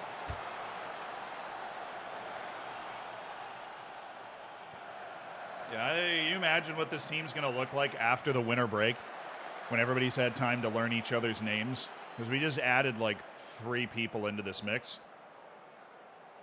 And we're still missing that really, really talented winger that I love, but he went and right after blowing out his Achilles, which is the reason we were able to sign him in the first place, he went and got a hip injury, so he's not available until after the winter break.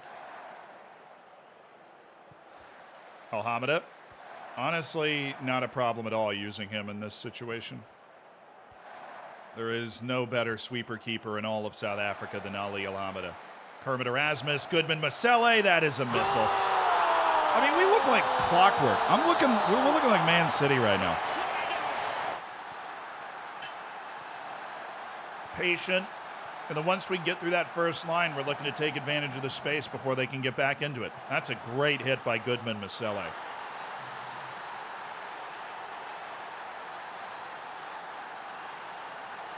Largest salary at the club? I think it's Ilya Shkurin.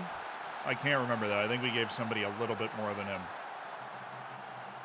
Like $500,000-$600,000 a year are the biggest contracts. Oh, not a bad time to concede when you're up 4 with like 3 minutes left, but.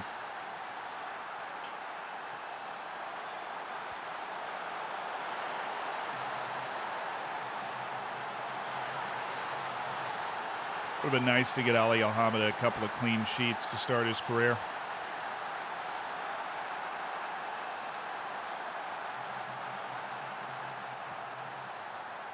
We still have the funny houses in the background. Yeah, that Modern Warfare 1 mapping. I love it. I love it every time I see it. You've done very well, but don't get complacent now. Keegan Dolly lacked belief. I'm very happy with the way you played tonight. I am. There we are. Mamelodi Sundowns. Drew! Amazulu is the only team with 6 matches and 6 wins. They're slowly going to come back to us after our stunning loss away to Stellenbosch. We got revenge in the MTN Cup semifinal. And based off what happened in the first leg, it looks like if we can avoid utter catastrophe in the MTN Cup second legs of the semifinal, we'll be playing our huge rivals Kaiser Chiefs in the final, which will be a good time. I don't think we need to work on penalties, dude. I think we just want to work on our transition phase to counter them trying to attack and not give them any cheap goals on set pieces so they believe they have a chance.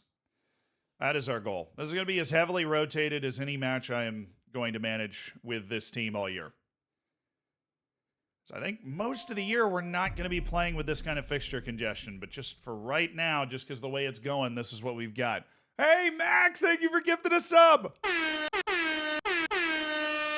used that button more. What a button. Back, thank you for throwing a gifted sub. Thank you for supporting the channel and making somebody's day. Andrew, my dude. Welcome to the Hammers. Really? You said you would be upset if I didn't take that offer. What do you mean you just said no? Oh, dude, I thought we'd found a move for Morrow. That's unfortunate. Stop.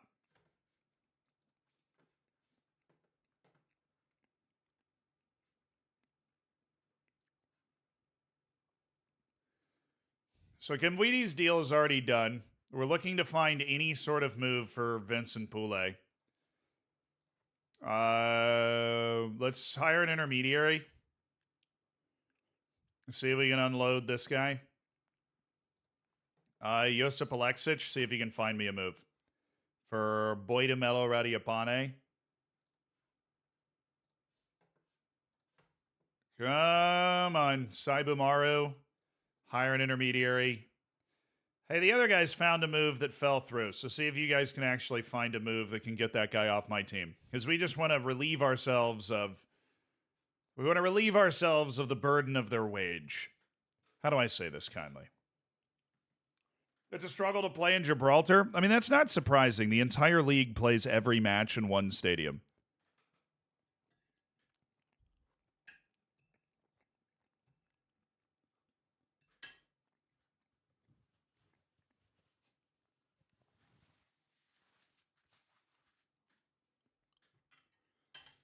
Any reason that Zealand stopped with the text-to-speech dad jokes? We didn't.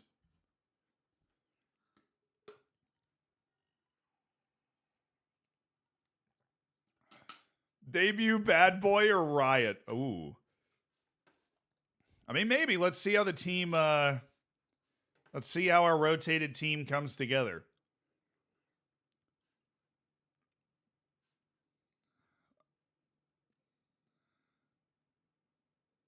So we'll go with Impalele. I really need that other center back to sign, dude. Then we'll have 4 guys that can play center back, and then we are going to be so loaded. Impalele is going to play with Maela. Loaded, I say. Sabia's taking Husseini's spot. We need the right back. Morena is going to come in to play at right back. Serrero, we do have a natural sub for, but Masalesa's not ready yet.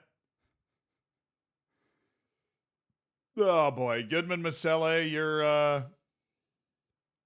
you're in. Saavedra's gonna play this match so he can keep stretching out his legs.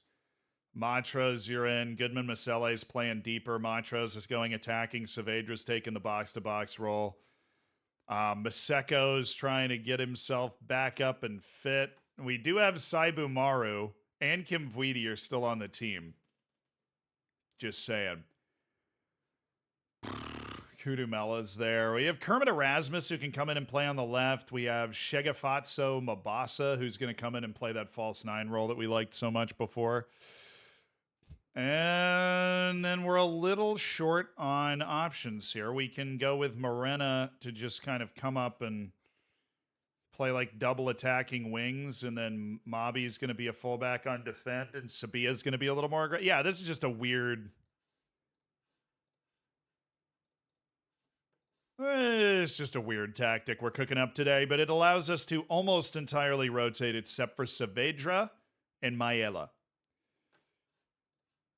So fine, we're going to bring up the U21 team. And the reserves. What position does Bad Boy play?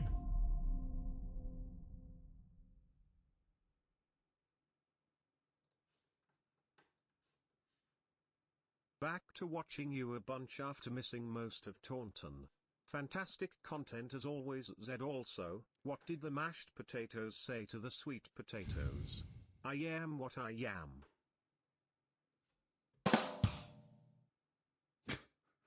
That's a B. I'm going to go with a B. That was good, though, Mike. Thank you so much for supporting the channel, dude. I appreciate it.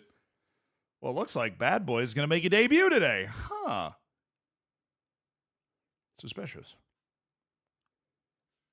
All right, I'm also going to drop Maela for this guy. I had a feeling we had a guy like that down here. Shane Sorolina Why is he hanging out in the reserves? I feel like I haven't looked at my reserves team. Yeah,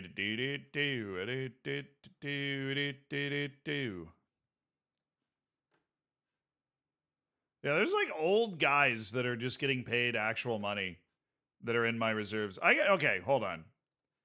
I've been looking at my U21 team. I haven't actually looked at the reserve team. Obviously, the guys at the top are first-team players that we've made available for the reserves, but there are clearly some actual people here. Sipo Chain, Shane, Keegan Dolly.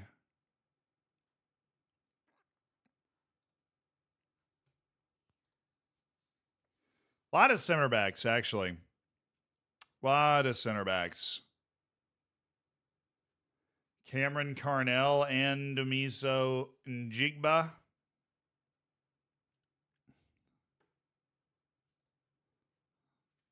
Well, I mean, we don't need this guy. We have like 7 goalkeepers, so I'm going to offer this guy out for 0, see if we can land in the 2nd division. Young striker Mohan Koda. Interesting. Okay. Well, that makes our center back question a little easier. I met this bloke with a didgeridoo and he was playing Dancing Queen on it. I thought, that's aboriginal.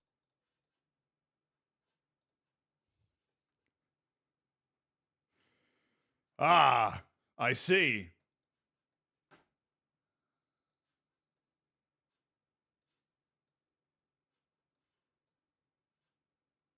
Anyone want to care to fill me in why I can't do that move? Maybe I can do it here? Okay. Once I'm in this screen, there's a glitch and I can't go anywhere else to do it. That makes sense. Okay. Center defender in Jigba. You're going to get the nod today. Oh, he has 6 jumping range. You're not going to get the nod today. Carnell, are you that short? No. Of course you're not. Because why would it make any sense for any of those guys to be that short? So you're not going to be a ball player. You're just going to be a defender. But I just want, to be able to rest my first team. But we brought up a few more guys, which is good. We like that. Lapasa, Shagafatso, Mabasa is only playing attacking midfielder, which is a shame. All right, Saralena can play left back, so we're going to have him on the bench. Sungo, Sorero, Kudumela. Are we missing anybody that could make a difference if, for whatever reason this match starts to get out of hand? Tadokiba. I feel very comfortable offering this guy out for $0 as well. We're just going to see if we can get an offer. But cup match, we're killing it. No bad boy? Oh, wait, what did I do? Oh, dude, it changed it back, I swear. I swear it changed it back. Dude, I thought bad boy was in the team. No, we're totally playing bad boy. Lemalela bad boy. This is what he was born to do, man. Yeah, I don't know why that happened. Did it change this too? Yeah, I think it's because I put next match only on. And then I came back in and it was like, oh, you said next match only. That's what I thought you meant. And it is usually what I meant, but now bad boy's in there. Knocking on Evan's door. All right, Poulet. No, I just don't like you, Poulet. That would be why you're not here. Cameron yeah, sure. The dude from my reserves is taking the armband to lead us out of the tunnel. At home against Stellenbosch. And we have a 4-goal advantage to get us to the MT Cup semifinal. Is the prize money good? It's not bad. It's also just a competition that clearly, based off of the attendance of the MTN Cup matches, this is more than a league match. This is a competition that is cared about a lot in South Africa. A cup between the top 8 teams in South Africa. And so winning it clearly would go a long way. We've already won the Be the Coach Challenge, and we've got 2 other cups outside of this that we are playing in over the course of the season. But hey, we blew them out 5-1. We've got a path built straight to the final. Let's take advantage of it.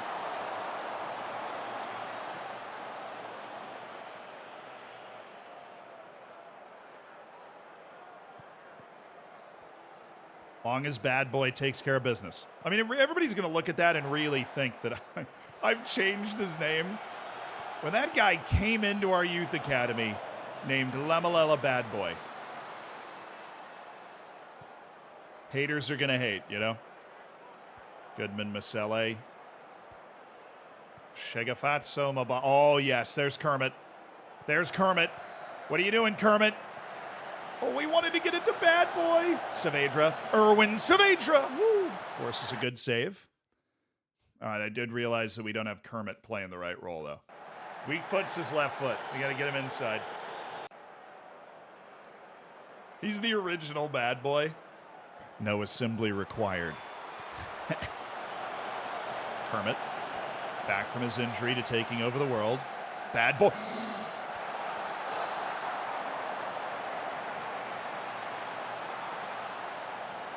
Nearly for Kermit Erasmus. Mabasa. Matros. Still Matros.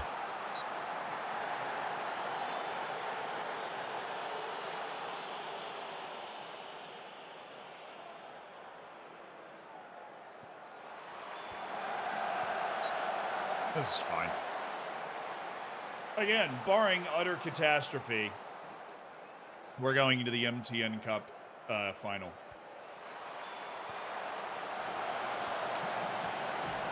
Mabasa. Mabasa. Oh, my dude. Lamalela Bad Boy. He's getting in good goal scoring positions, man. He's got a nose for trouble. Mabasa. Oh. What a shame that is. You know, what a shame. What a crying shame that is. He's getting some chances. I think he has 2 shots already. Oh, you Erasmus. Why is the Morena guy? Well, him and Goodman Masele. Oh, they're complacent, aren't they? Yeah. Oh, look at the hustle. Thought that was Bad Boy for a second. It definitely wasn't.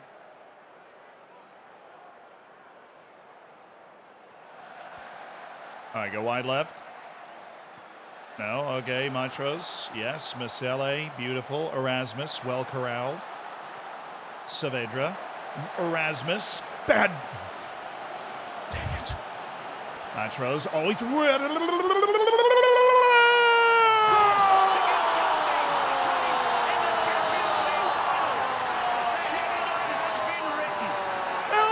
debut, it's Lamalela Bad Boy who scored for the Orlando Pirates. It's a well-taken strike from the 16-year-old for the Orlando Pirates. Lamalela Bad Boy. A debut at home. It's a special occasion for him. His family in the stands. And he's found himself a goal on the big occasion. And it's to put Orlando Pirates up 6-1 on aggregate over Stellenbosch FC. All right, Morena. All right, Morena. Yes, Lamalela Bad Boy. Feeling it. Oh, it should have been a goal. It should have been an assist for Lamalela Bad Boy. Oh, my God. Bad boy, what you gonna do? What you gonna do when he crosses to you? Miss, apparently. God. Empalele. Oh, and he's missed it. What a goal. Oh, I'm so happy for Lamalela Bad Boy. Youth Academy star Lamalela Bad Boy. Saavedra. Kermit Erasmus again. It's Kermit Erasmus! And it's a party in Soweto. Orlando Pirates 7, Stellenbosch 1. Manufactured by the brilliant movement of Lamalela Bad Boy and Erwin Saavedra. It's the return of Kermit the Frog from injury. And he still can't stop scoring. I'm not saying Kermit's back. I'm just saying that we are so back. I'm not saying Kermit's back. I'm just saying we are so back. So back.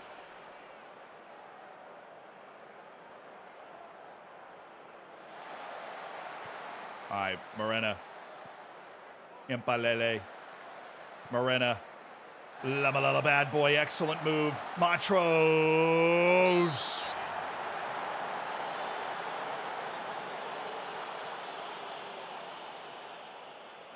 Dude, I'm gonna be honest. Like, just eye test. Bad boy is actually looking like a good boy. That sounded weird. He's looking good, though. Like, he's not, like, the goal he scored wasn't an accident, and he's really created multiple crossing windows from the right side.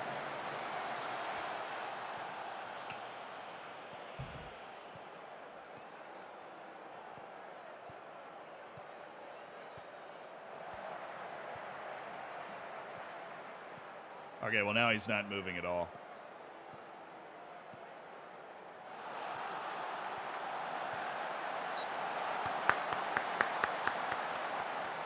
He's a good bad boy, like Batman.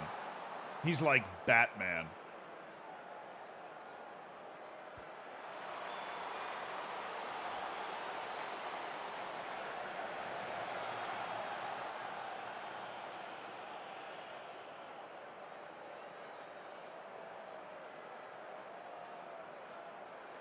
All right, halftime, and we're feeling complacent, so let's try and kick that.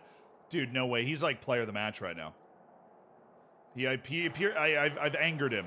He appeared unsure, which is better than like demotivated. He's just confused. Oh, nice play. Nice play. Mabasa. Oh, yo.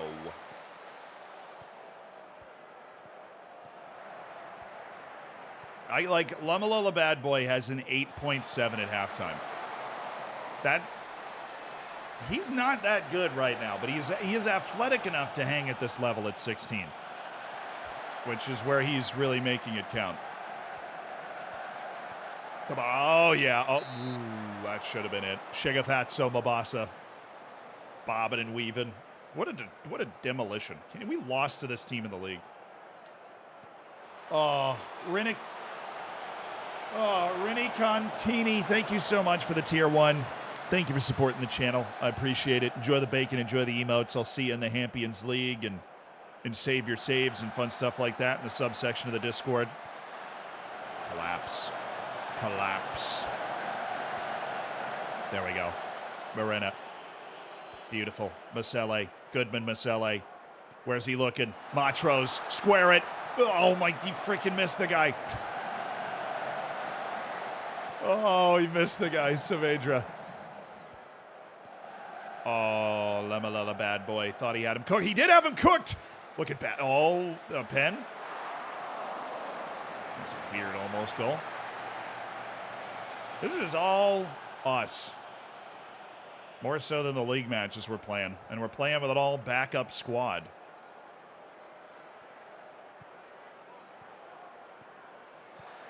Champions League sign-up closed an hour and 30 minutes ago? Oh, I thought it closed in the end of the stream today. Either or. I knew it closed today. Sorry, if you missed the Champions League, you freaking missed it. Better luck next time. Oh, Matros. Oh, man, pretty. Pretty. Azola Matros. Sorry, Mike. Can you ever forgive me? You know, Shegafat, that's my striker. That's a false 9 back there. Just being a deep-lying playmaker. Deep run from a center mid on attack. Just tucking that to bed. I'm going to get Saavedra. For Zungu, who seems like a guy that can run all day. I just wanted Saavedra to get some match time. But it is 8-1 on aggregate. This is a statement. We have made a statement. This FM looks a lot better this year. It does. You're not wrong. It still has its issues. I mean, come on, it's Football Manager. But I made a video that Football Manager 24 is actually good, and I do believe that. The tactical stuff you're able to do is so fun and cool. And the match engine just plays so well.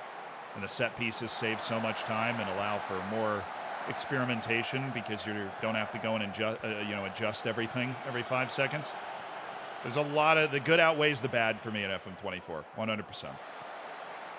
Wide, and they patched it pretty quickly. Like they had a dynamics issue that was like kind of a bug, and they patched it out of the game really fast, which was nice.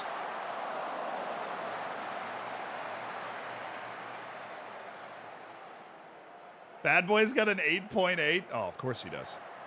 He is that dude.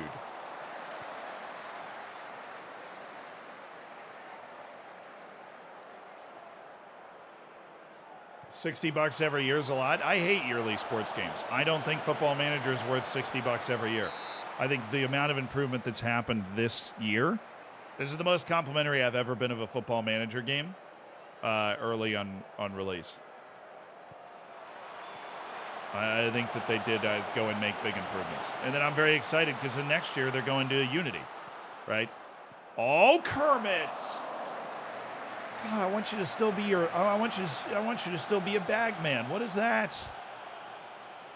Oh, the other tie's fantastic. This one's 8-1. Kaiser Chiefs is up 3-2 on Amazulu right now. Everything's on the edge of a knife blade in the other match, and we're just destroying Stellenbosch in the other semifinal. We're waiting. I hate the player unhappiness bugs. I mean, they patched those out right away. That was like the first change they made to the game, was that you had the unhappiness about like, well, you don't have enough goalkeepers or center backs or whatever. But they got rid of that really fast. I haven't run into another one yet. But no, it's still ongoing. I mean, they said they patched it, and after they said they patched it, I haven't run into it again. And based off of gamer logic, that means it's affecting 0 people. So... well, that sucks it's still going on, though. Never mind. They said they tried to patch it. I'm going to add the word tried in there. Oh, what a save. Oh, Thanksgiving's freaking awesome. Oh, they patched that it was telling you the wrong thing. Oh, so it's not going to be like you don't have enough center backs when you do have enough center backs, and they'll be upset about the right position, but that's still in the game. I think they also decreased frequency, I think. I think that was a part of it. Sabia, Kermit Erasmus.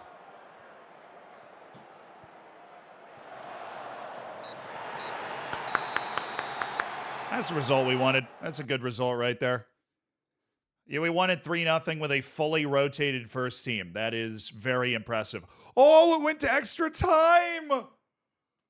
Dude, Amazulu scored in the 94th minute to force extra time, and then Amazulu scored to take the lead, and then Kaiser Chiefs scored in the 114th to tie it, in the 121st to win to get to the MTN Cup final. Wow. Wow. That is an incredible tie. Ours was so laid back, but hey, we got a goal for Lamalela. Oh, I've been saying it wrong. Lelamela. Lelamela, bad boy. He's an athlete, and he absolutely carved him up. What a player. Did he win player of the match? Yes!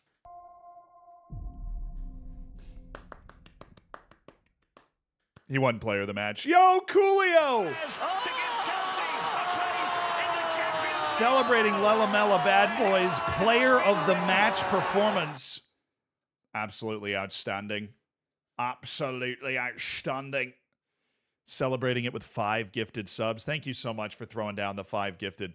I appreciate you supporting the channel. If you got one, be sure to say thank you. And thanks for making 5 people's days, Coolio. I used 15. He wasn't even 16. What a player. Yeah, what I'm saying. What a player. What a player. Lalamela bad boy. Well, Stu, thank you for the 6 months, dude. I appreciate you. For you too, Coolio.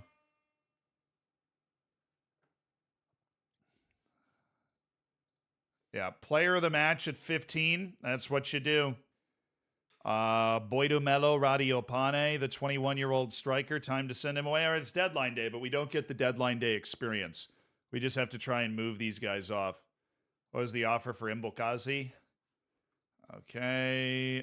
Gregory Damons. Oh, my dude. I don't know why the functionality of this screen is always so just absolutely borked, but it is. Richard Afori, got to stay sharp out there. La Pasa got to stay sharp out there, 100%. And Masaless is working his way back from injury. We won't do that right now. Youngest ever goal scorer in the MTN, and of course he's ours.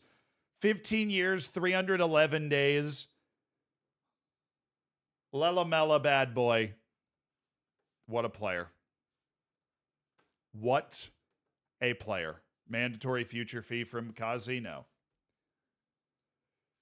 Quebecca's got an offer from Black Leopards, actually. Congratulations. Okay, so transfers out Maru and Radiopane. That's not everybody. We're still missing Vincent Poulet and... Is that it? Yeah, we're just missing the deal on Vincent Poulet that we are absolutely desperate to get done with. So we already have him in the transfer room. I think we've hired intermediaries too to try and find something. Improved deal required for Dortley. Would want a contract through 2037. I got no problem with that. He's young. So he wants literally 15 more thousand a year. Rushman. Oh my, he hates big matches. How did it take us that long to see that? Bianca is awestruck by me, which is awesome. His agent. But let's explore any other center backs that might be around. Gladwin Chatolo. Because we want 4 center backs that we would consider valuable first team players. Keegan Johannes only has 9 jumping reach and is not really a center back so much as he is an overall defender. Abubakar Mabara is the guy we don't like his intelligence. He doesn't read situations particularly well, which is, a little bit of an important thing to have. But yeah, the hates big matches is tough.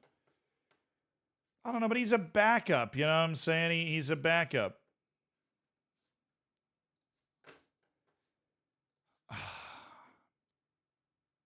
Yeah, I'm going to buy Rushwin. I don't buy a lot of guys that hate big matches, but I will buy a few. And in this situation, there doesn't feel like another good option to play center back on our team.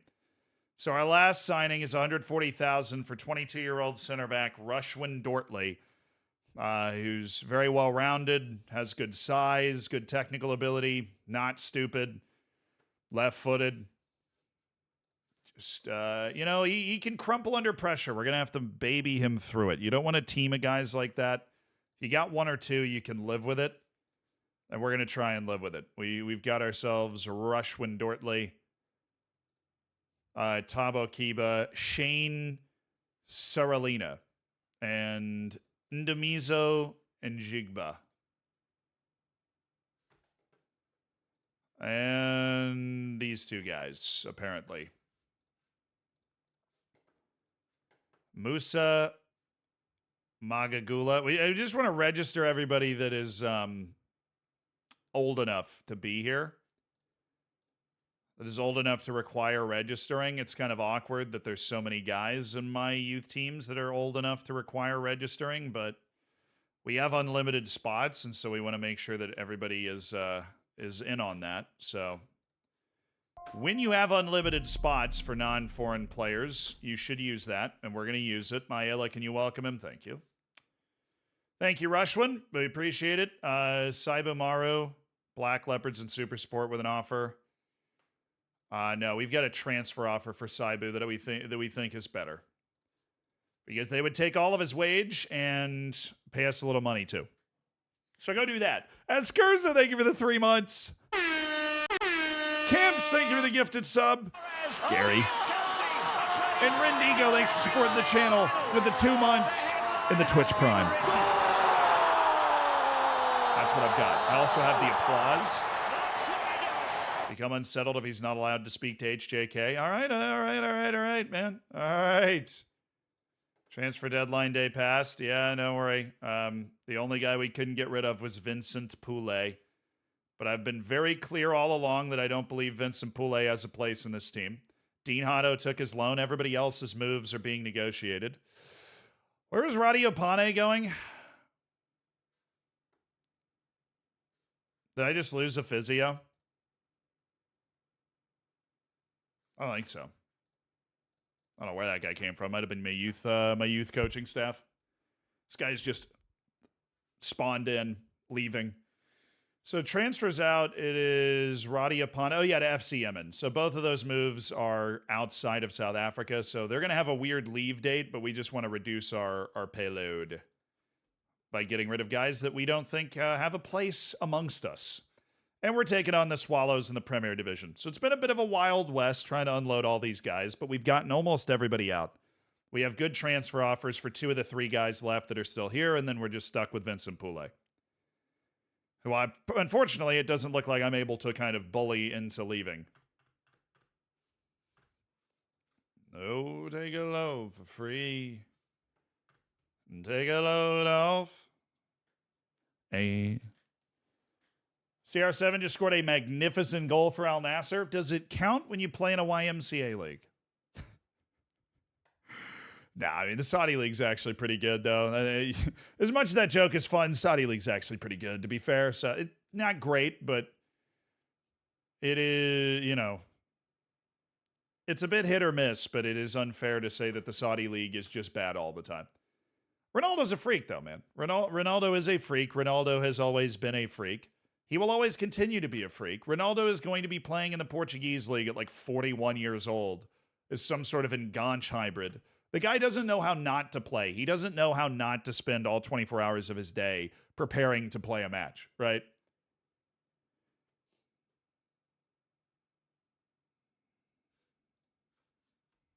Look, I think, you know, the Swiss league probably has more quality than the Saudi league, but I think it's unfair to say that it's, you know, a league that is talentless. I mean, obviously there's questions about the players' motivation in certain matches and whatever, but when you have that many talented players, it's not the easiest thing in the world to go score a bunch of goals, or else I'd be doing it.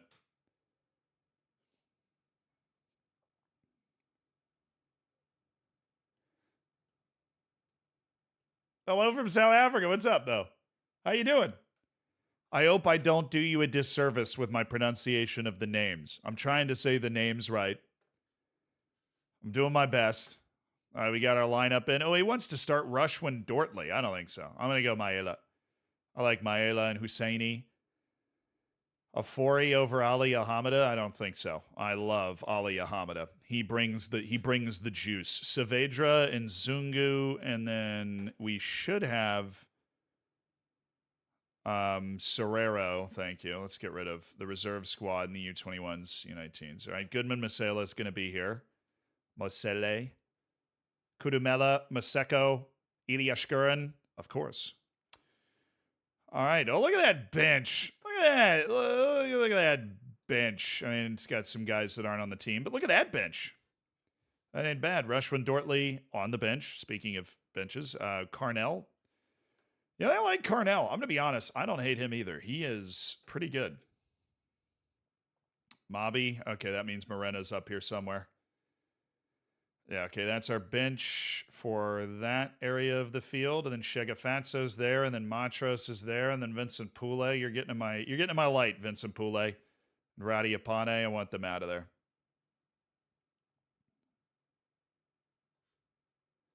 Carnell's good, though, and Impalele. We've got plenty of center backs now, which means I'm going to send Njigba down to the reserves unless we need him, and I'm going to send Saralina down to the... No, I'm not. That dude's... Njigba's bad, but Saralina's not. Keita's bad. He's going down to the reserves just to clean up my eye line here. And Yiko Mabi, no. He stays. Marcellus is on the way back. Keegan Dolly's going to come in. I like Keegan Dolly, and I like Kermit Erasmus, and I want both those guys around my team. That's my final decision. All right, let's go blow out the Swallows, huh, boys? Let's take the Swallows to school.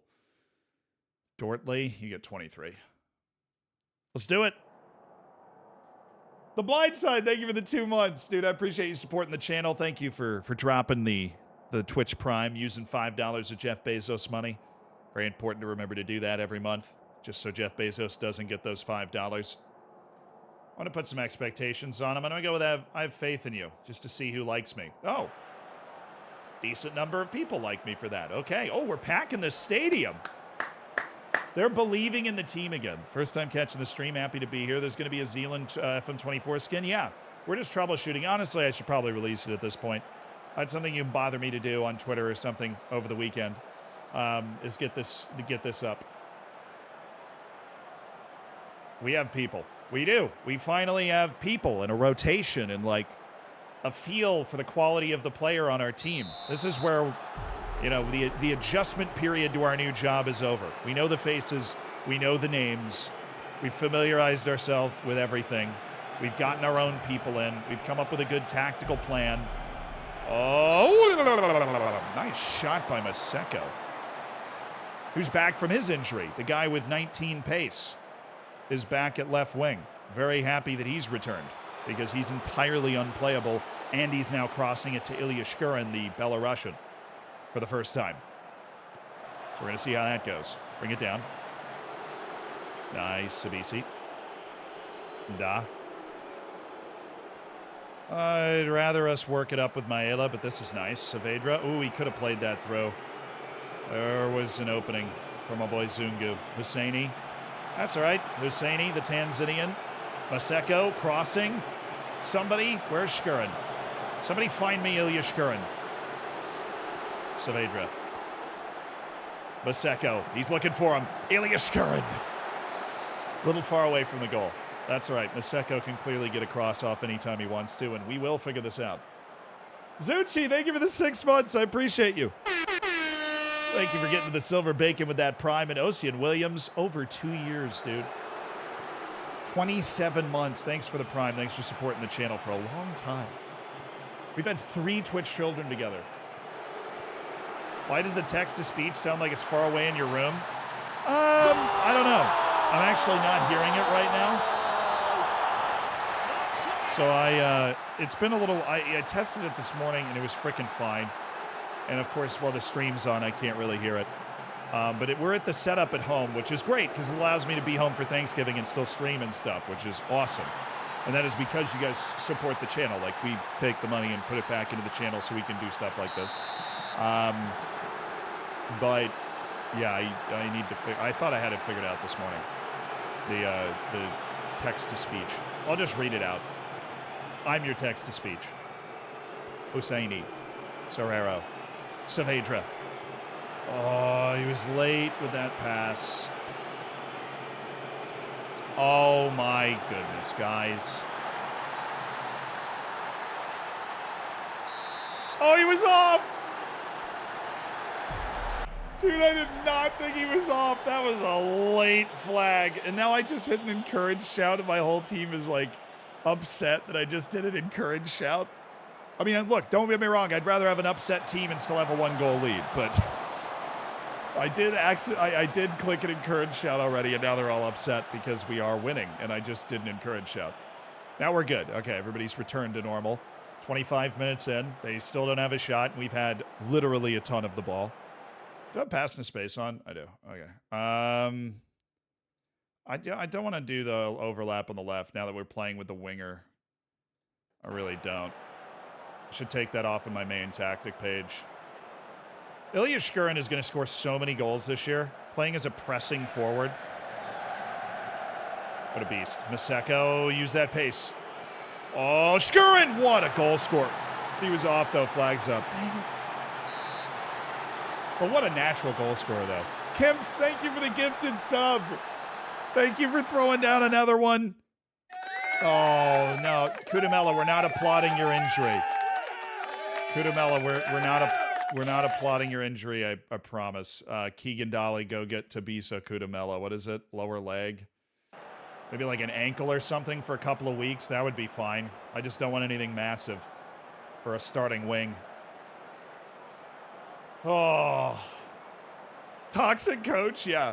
Coach, I'm hurt. Woo! Yeah! Woo! But thank you, Kims, for the gifted sub. Supporting the channel, making somebody's day. All awesome stuff. All awesome stuff.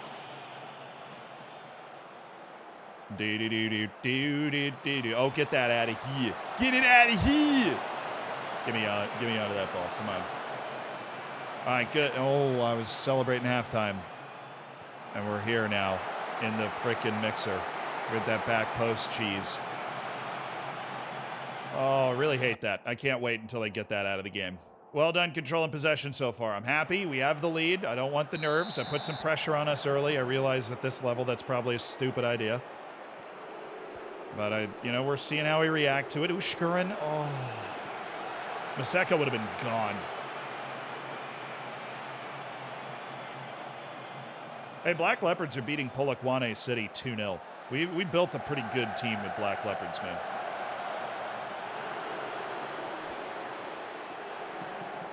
Okay, are we there? Sabisi, very well done. Ali Ahamada, well collected.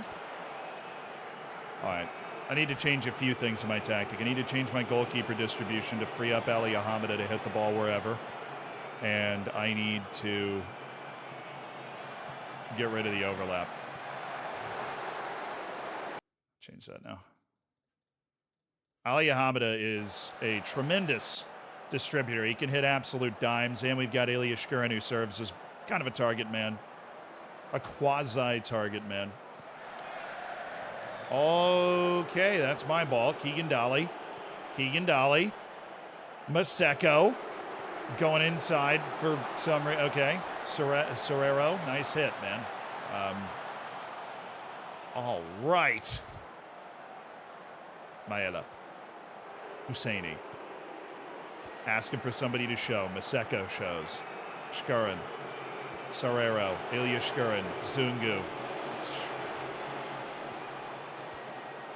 Oh, nice work by Husseini. Great pace in the attack here. Saavedra getting it wide to Keegan Dolly. Spot Ilya Shkurin if you can.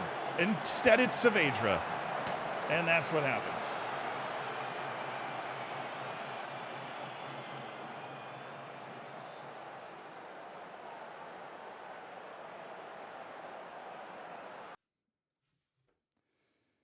So there's probably going to be somebody tired out there. I'm going to go with Goodman Masele. He's nervous. Dang it.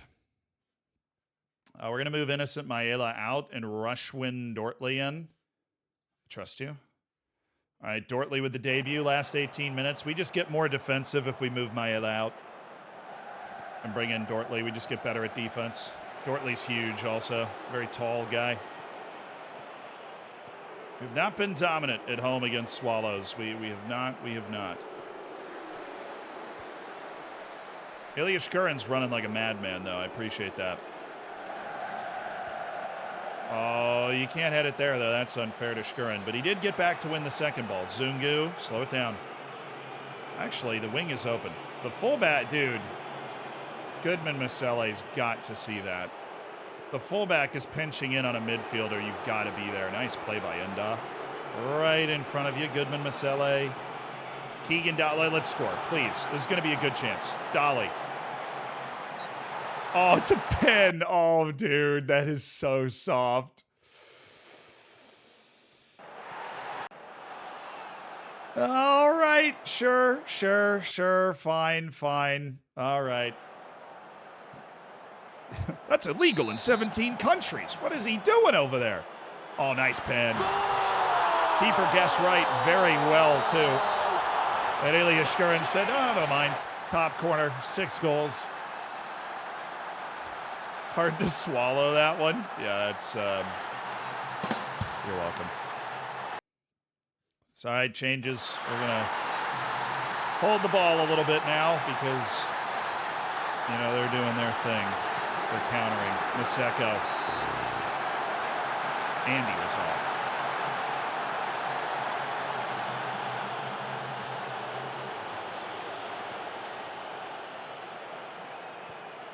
Sorero, that's an unnecessarily complicated pass to make there.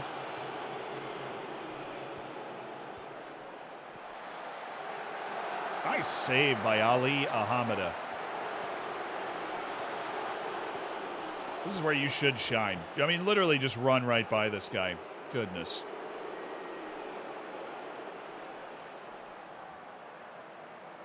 I want to see...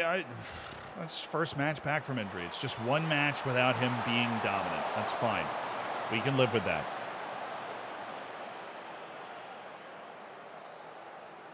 Just get through this match where we're not we're not finishing moves or constructing moves particularly well, but we are winning 2-0. There's Ali. I want to see that sweeper keeper on attack now. I want to see him going nuts. Oh, okay. That wasn't what I had in mind.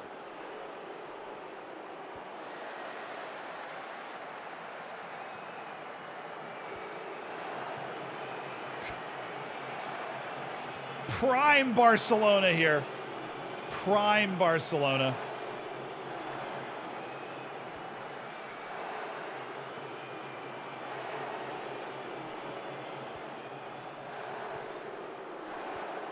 Oh, nice pass. Is this a highlight? Yes, it is. Oh. And it's also the end of the match. We may never know if that was a highlight or just the end of the match thing. Well done, guys. Good win, good win. If I have a central midfield triangle, all playing on support roles where they rotate the triangle to fill gaps when one moves forward. For example, I play a DLP center mid and attacking mid. Triangle. If the center mid runs forward, will... hold on. Sorry, I moved a little too fast. If the center mid runs forward, will the other two adjust to keep the... No, they won't. They will not. Faux Real, thank you for the 5 gifted subs. Thank you. Thank you for supporting the channel. Allowing us to do stuff like going to the Faroe Islands, which is awesome. I just saw sweet. It was just a pulled calf. Our wing is fine. He's out 2 to 3 weeks. Nothing serious, which is why we were applauding, of course.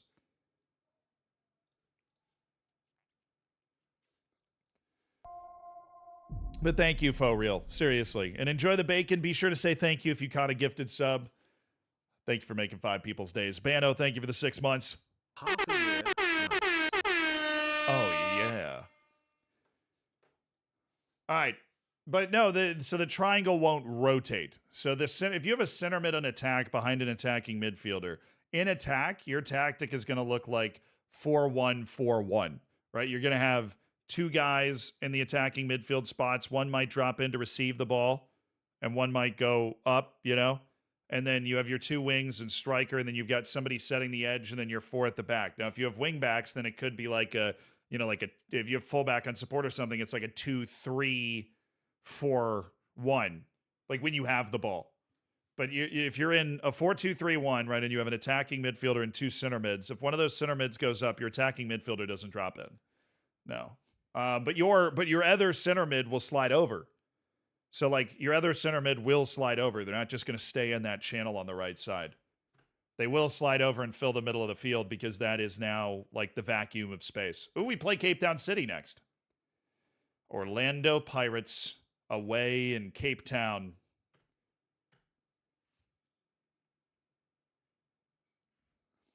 Glendino, thank you for converting to the tier 1, dude. I appreciate it. It's bad boy time? No, it's not bad boy time.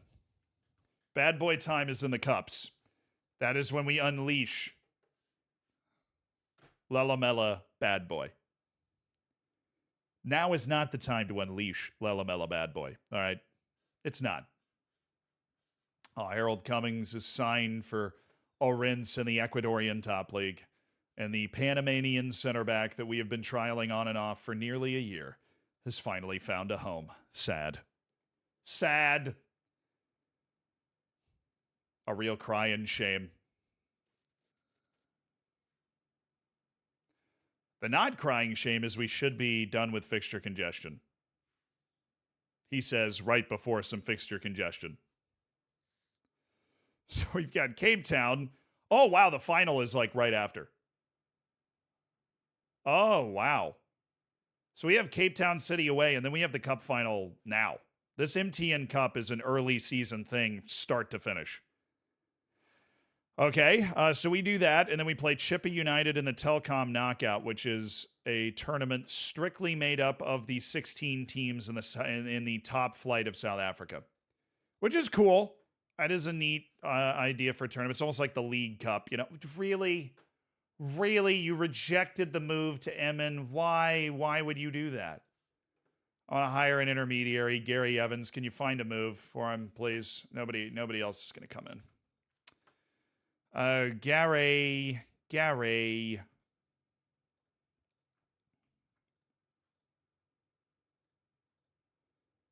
Just going to get some of these guys working out in this match. There we go. Just a few bros, a few lads. Hey, Jaretti, thank you so much for the tier 1. Thanks for supporting the channel, and I appreciate you being part of the Elite Online gaming community.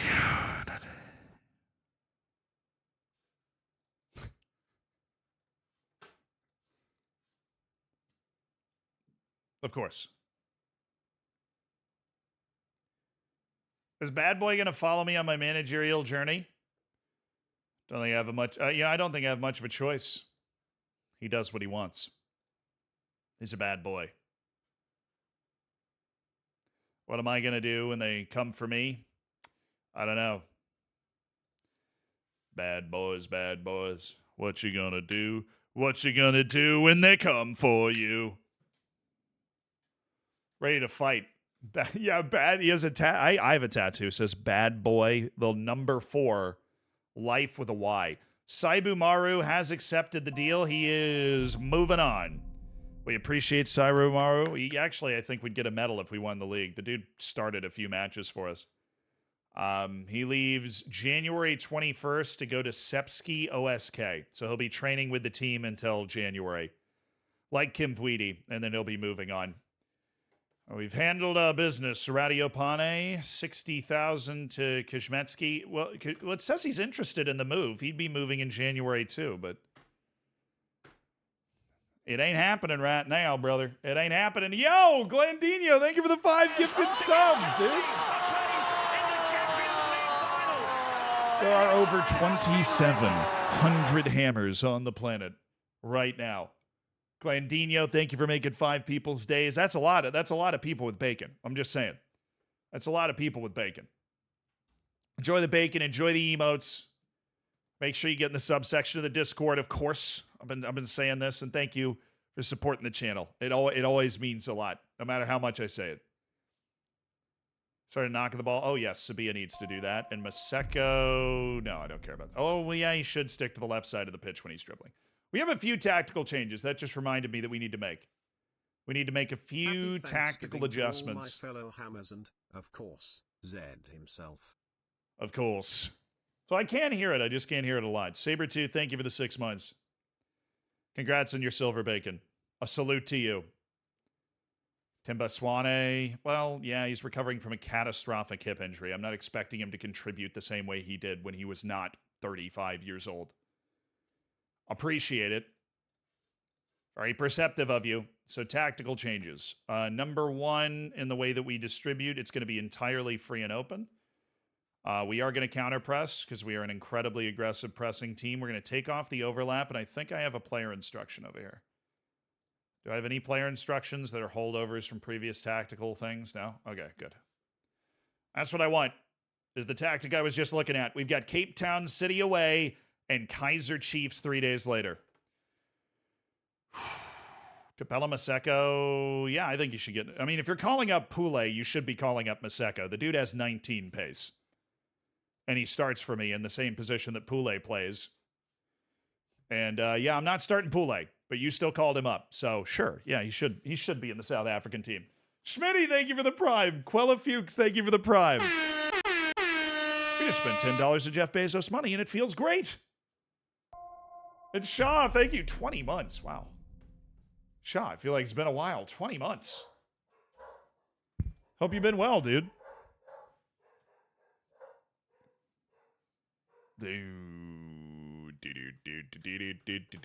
Okay. Hi, Lorenzo Shai. No. And top target recommendations, Julian Brea. Well, he's a little expensive, but Lorenzo Shai just learned to place his shots from his mentoring group, which is an absolutely amazing thing to have just randomly picked up while we're trying to make him not easily discouraged. All right, I'm going to hit a new playlist. I think we've gone all the way around in this one. But I've enjoyed the trip down. I've enjoyed the trip down the OG road. What if we we'll keep that going. Let's go with like let's just put ourselves in a similar vibe.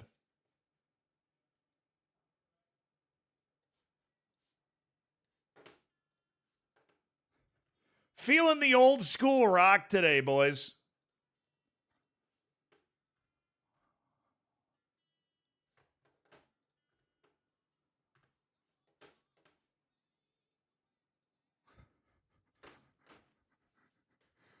Hell yeah, brother.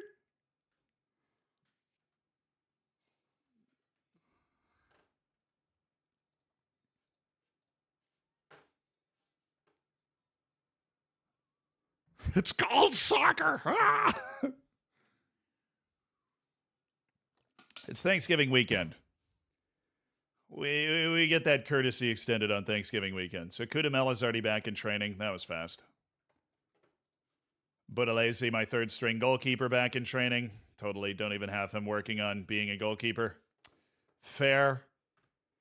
All right, we're going to rotate a few spots today.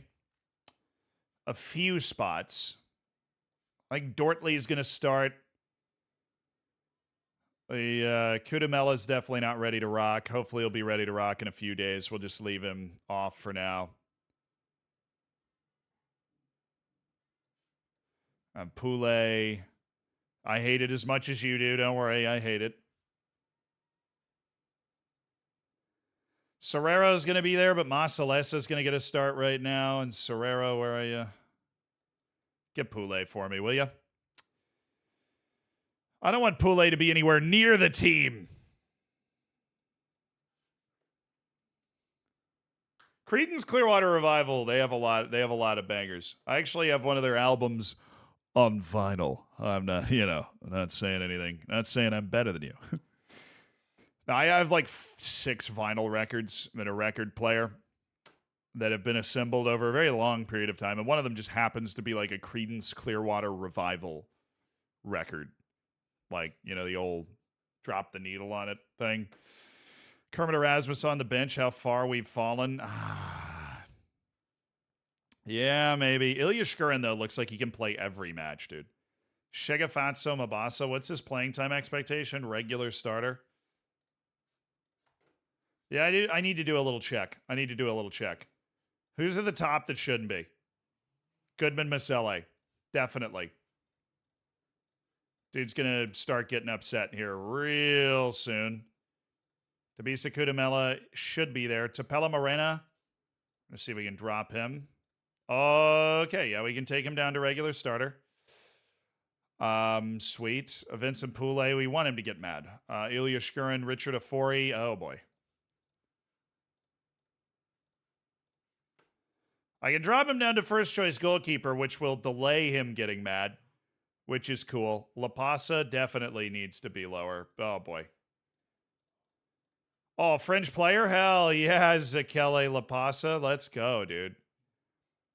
Tapella Maseko, Goodman Masele, Kosanathi Sabisa, Tapella Morena. We already lowered him. Shegafatso, we lowered him. Innocent Maela, Talani Serrero, Mohammed Hosseini. Yeah, that's fine.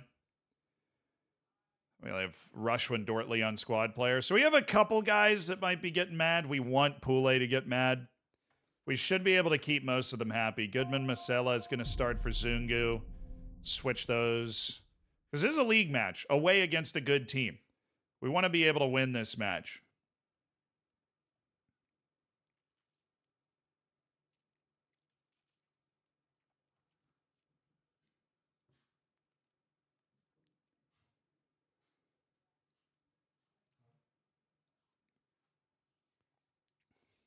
I'm going to go with Morena for Sabisi. We could bring in Sabisi to help see out the match, but Morena early to try and take the lead seems like a good move for me. Because I care about this cup final now. I don't know why, but I'm emotionally invested in the MTN Cup. The fans seem to be huge. It's a big Soweto derby coming up. I'm going to go positive instead of attacking so we don't sell out as much. But we put a good enough team on the field to win this match. We put a good enough team on the field to win this match. Go out there and enjoy yourselves tonight. Let's get it. Cape Town, you might have a bit of an attendance problem. Just singing out loud here. You might have a bit of an just a tad. Dutch Phoenix, thank you for the 11 months, dude. Thanks. Almost a year. Dude, you've almost got gold bacon, Dutch Phoenix. Thank you for spending $5 of Jeff Bezos money, though. I appreciate you. How's the tactic of the false nine? Nomad Salah or Playmaker? Noob question, why doesn't he use next match only? Because I don't have enough brain power to do that.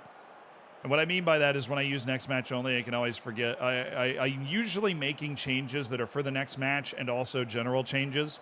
So I'll like go back and forth in what I'm doing. And when I use next match only, I will think changes have been applied to my tactic that haven't. Like the way my brain works, next match only just doesn't work great for me. Because I'm always making changes that apply both to the next match and oh, nice pass. Who was that? That was Goodman Masele. That was a dime. Wow. That was really, that was hot. That was a hot play. But the tactic has a false nine and no, I mean, you can do tactics without playmakers all the time. Playmaker's just a focal point that you're trying to feed the ball to. What was the other part of that question? Or Ahmed Salah? I don't think that really has anything to do with false nine. We have two very aggressive wings, very aggressive fullbacks, and a false nine that drops into the middle to allow them to kind of collapse. We also play it with a pressing forward. Our starter, Ilya Shkurin, is a pressing forward. Black Leopards are winning away to Stellenbosch. We're always proud of our former team. You had a good turkey day. I had a great turkey day. I had a great Thanksgiving. Like, really awesome. Oh, nice, Hosseini. Oh, Saavedra slipping it to Shegafazzo. Masalesa. Oh, Maseko. No way he went for that. He should have crossed it. There's the audacity, the temerity of Shegafazzo Mabasa. That wasn't even him. Oh, that should have been a goal. It was Maseko. I'm literally hyping up the wrong guy. That was the speedster that allegedly can't do anything else going for the volley of the century. Okay, this is mine. Obviously, guys, this is my ball here. Like I was saying.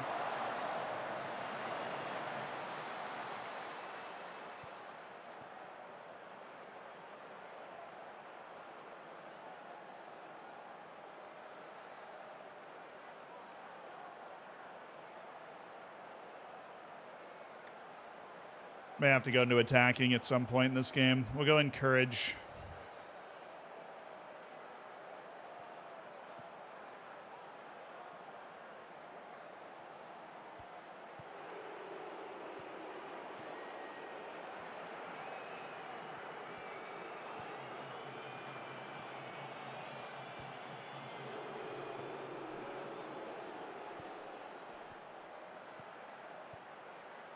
Oh, easy, easy.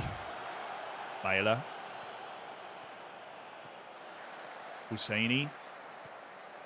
Maseko, definitely going where he shouldn't. Absolutely going where he should not. Goodman. Oh, that was almost it. Oh! Just making noises over here. Shegafazzo almost slipped through. Keegan Dolly with a very good hit. Sanoka. Idumba Fasika. Oh, step to the freaking ball, man.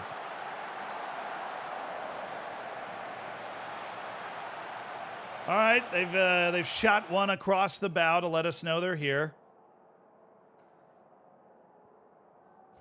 Subs, halftime subs. I'm not wasting any time. Shkurin's literally just, the man is full of goals. We don't really have a replacement for Keegan Dolly, but we do have a replacement for Loganolo Masalesa. We're going to go with Tulani Sorero, or I could go with Bangani Zungu. I'm going to go with Bangani Zungu. I'm going to get more quality on the field that's going to allow us to try and score goals instead of having my excellent normal ball winner. So Zungu and Shkurin are going to play 45, and it's been kept 0-0 to that point. Now hopefully we can do something with it. Shegafazzo he got in a couple of half-chance positions, and he wasn't able to take advantage of them. It's getting out-muscled a little bit, and Shkurin will take advantage of those and will not get out-muscled. Fullback pinching in. Hate that. Dude, nice play by Usaini.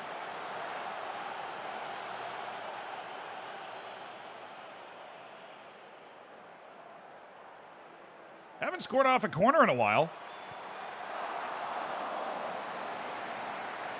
I almost willed it into existence. I almost reverse jinxed it. Started the second half well. Just that little bit of aggression. Oh, well, haven't we been barbecued by that one, too?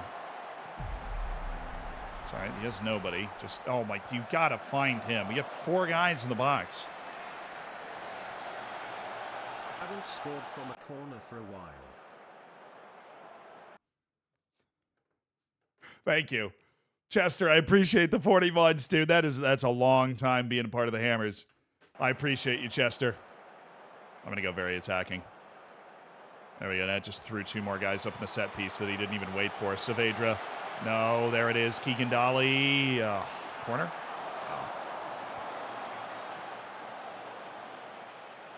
Energy, boys. All the way.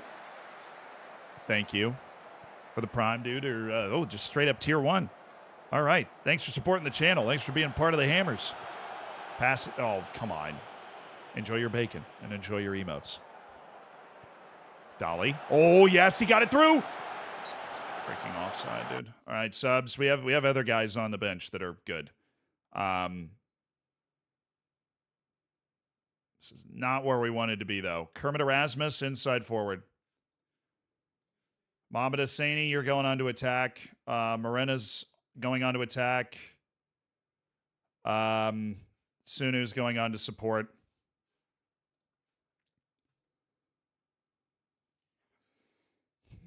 Alive. Okay, there we go. Change is made. Kermit Erasmus, go get me a goal there, brother. Go get me a goal, Kermit. Hosseini's going to be set in the wing out there. He's got Kermit Erasmus. Look at that 34-year-old run. Saavedra. Erasmus. Zungu. That's so bad.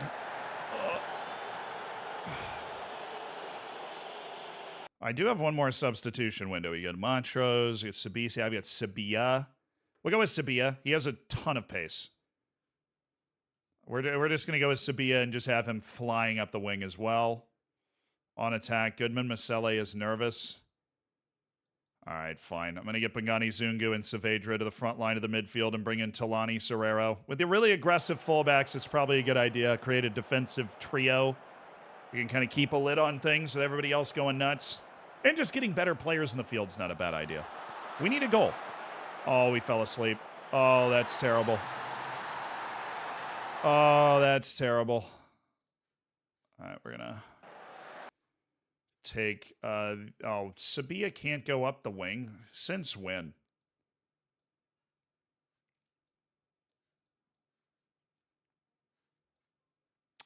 Really? Oh, he literally can't play any other position. Alrighty.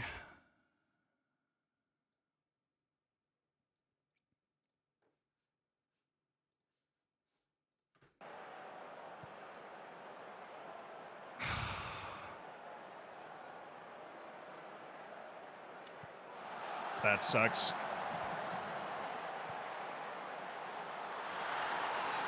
Just let that guy walk in. We didn't close him down energetically at all. It's just our 4th shot of the game, dude.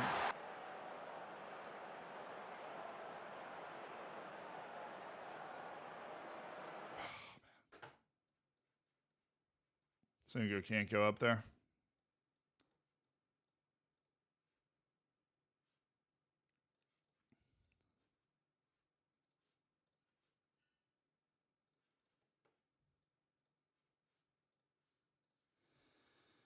All right, that's basically what we can do. And that's already a little crazy with where people are positionally comfortable. Good header by Inda. Erasmus, see if he can get that to Hosseini. Or Sabia, sorry. And Sabia, that's fine. Shkurin was offside. Shkurin forces the long ball. We have nobody there on the second level, though. Like, where is Serrero to get that ball? Like, if we win that header, it's just them.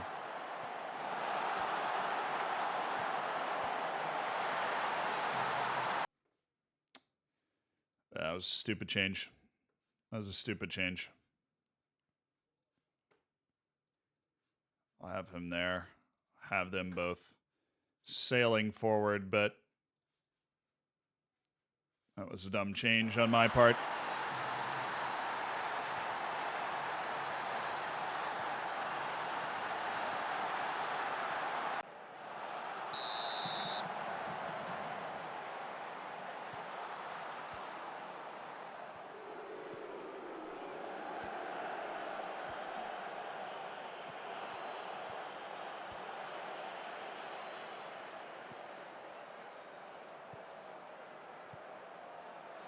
Oh my goodness, that's Ilya Shkurin. Oh.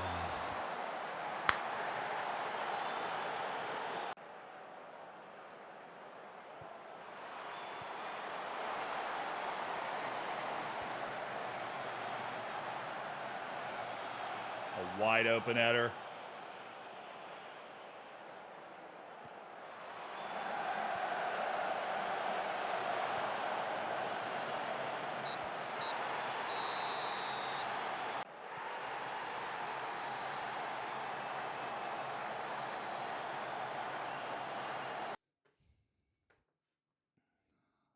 That sucks.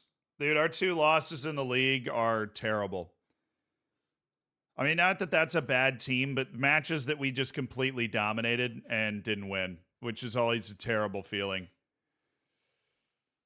Oh.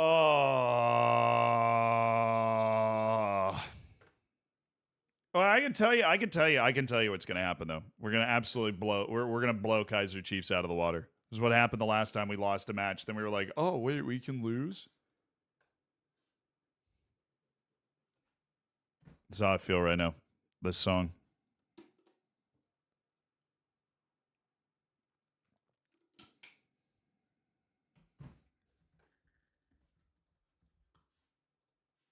Man, I hate losing. So clear that we had the talent to win that game easily, and we just didn't do it. That's so frustrating.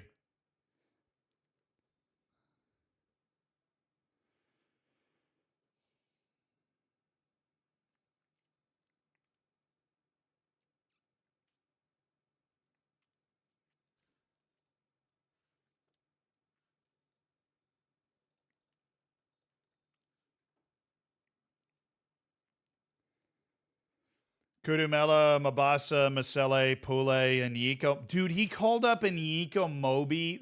What? Dude, whoever the national team manager for South Africa is actually a sleeper agent for the teams playing against South Africa, I'm convinced.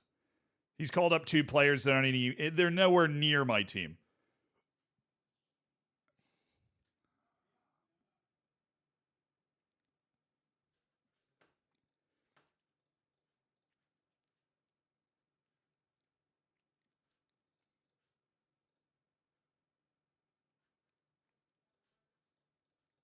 Give that guy a trial. We don't actually know all of his attributes or anything.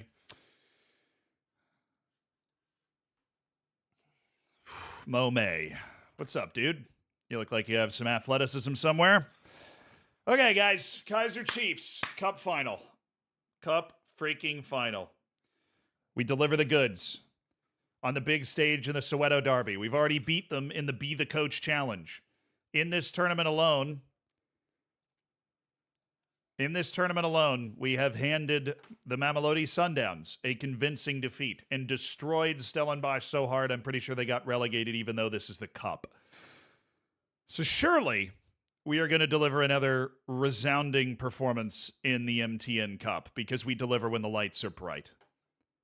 Kudumela, not required but should be monitored. Well, then we are going to make sure he gets back to 100%, and we're not going to involve him in today's festivities. Keegan Dalla, you get the start. Husseini, Inda, Maela, Morena, no. We are going to go with Sabisi today, and he is going to be on attack. Okay.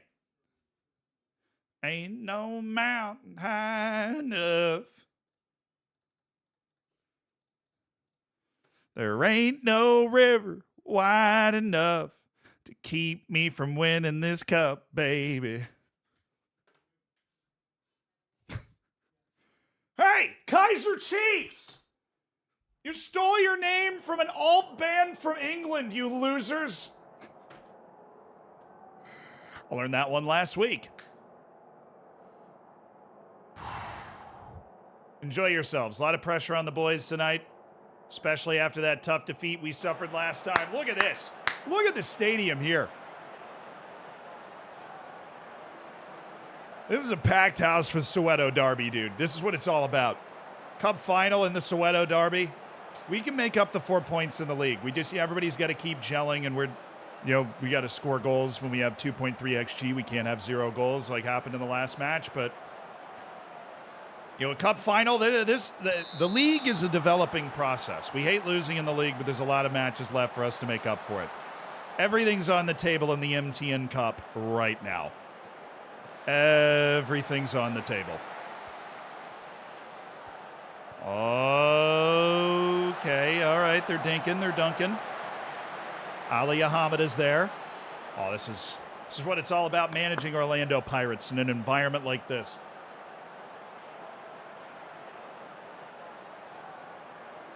The band stole the name? No, they didn't.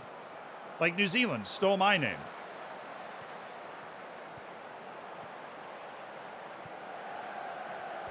The club stole their name from the band. And that's just how it works. We are the Orlando Pirates. Okay?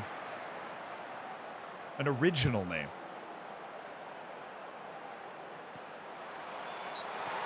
Oh, it's a pin? Oh, let's go, dude. I'm going to go with Shkurin. He's got much better composure and finishing than Saavedra. Ilya Shkurin, our bagman. No!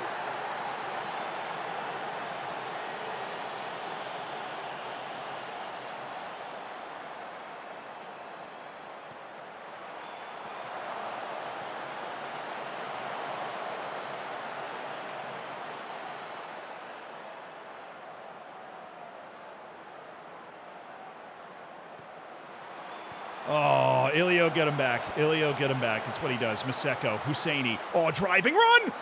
Let's go!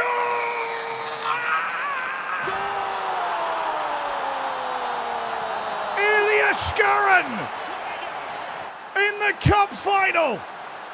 The Belarusian who's made quite an entrance. He missed the penalty, but he's there on the rebound from Husseini's effort. He got them back nearly immediately. There's a new king of South Africa. And he comes from Eastern Europe. Oh, Serrero. He should have definitely not shanked it. That would have been awesome if he didn't shank it.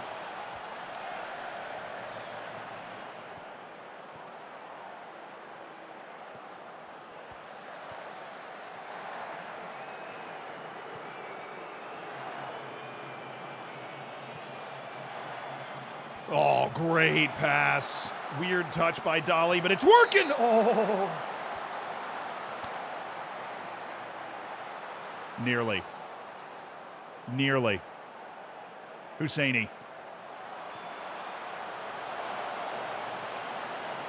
All right, fine. Maseko, beautiful. Inda, yes. Dolly. Come on now, brother. Dolly. Oh, good turn. Saavedra. Dang it.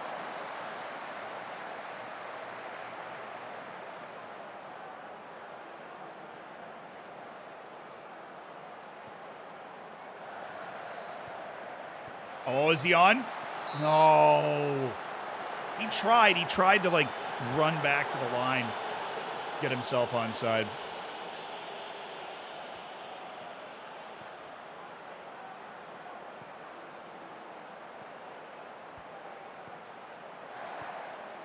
All right, Zungu. Yes, Maseko. Dang it, man.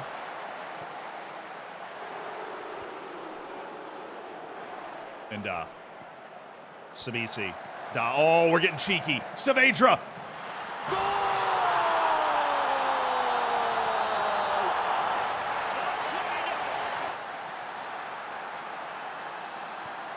Oh, goodness. Oh, goodness. Keegan Darley with the back heel. Erwin Saavedra. Goalkeeping, slightly suspect. Yeah, I'm digging this cup final.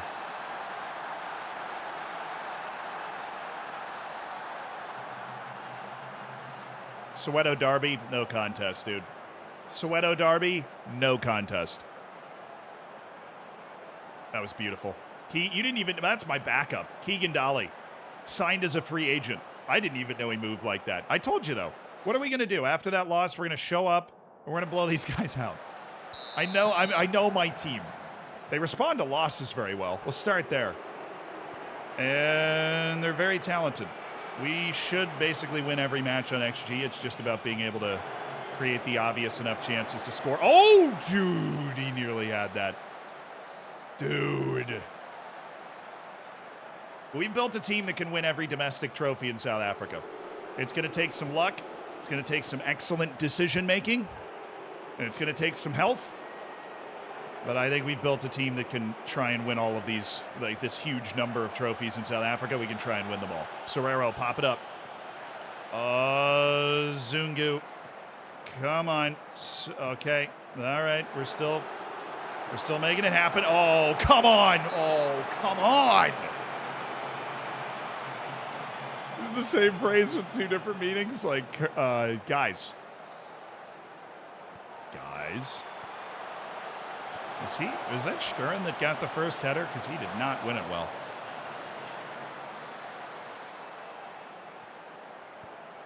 And Sabisi, Serrero, Shkurin, Maseko. Oh, he's got Saavedra! Dude!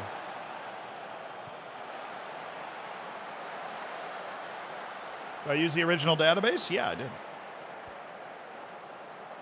This is all the OG database, FM24. I don't like using custom databases because as good as database makers are, I don't want to invest our main save on a football manager into a, like one little mistake in a database could end up ruining the whole thing. And I don't like worrying about that or having to put that pressure on somebody else.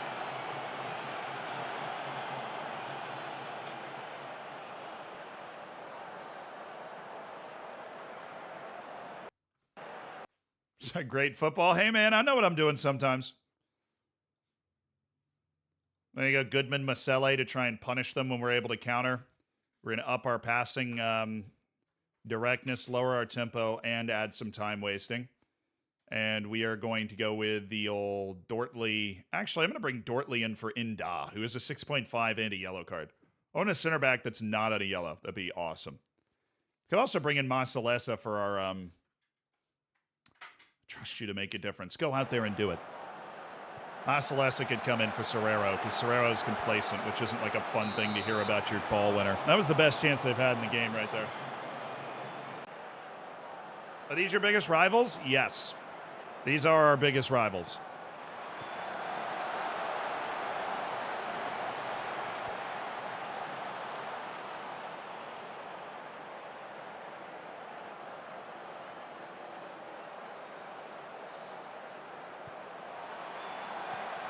Oh, we're there.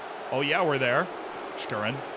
Dolly, who's got the flare turned all the way up today. Maseko, run by him. You have 19 pace. And that's not pace of your freaking shot. That's pace with your legs. Run. Just run. I know to bring in Masalesa and just have him devour space and delete the ball. Right, Morena? You're coming in, you're going to play as a wing on the right side, and we are going to reduce the width of the team. Okay. We have two wingers with crazy pace on the field now. Come on, we're tall. We're tall here. We've got Shkurin, both my center back. Well, I guess Maielo's still out there. But Dortley is also tall.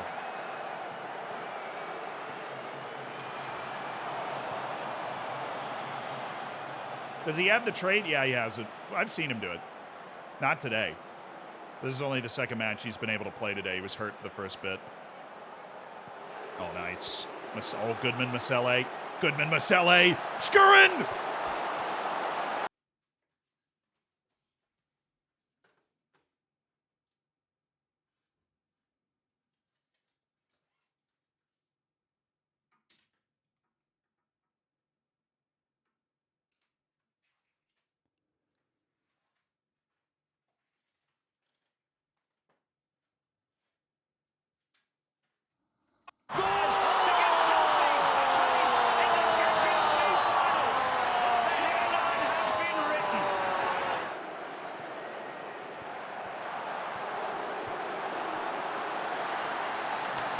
Training ground. Training ground. That's exactly how we drew it up. If you hit it off both posts, you know, the defense just doesn't know how to react to that, and you get a wide open net. You saw how it worked right there. Executed absolutely beautifully. Training ground. This is training ground stuff. This is exactly what we talk about every day. And, you know, I'm just glad that that sort of stuff is able to transition to the pitch. You know, I'm glad that stuff is able to transition to the pitch. I'm glad.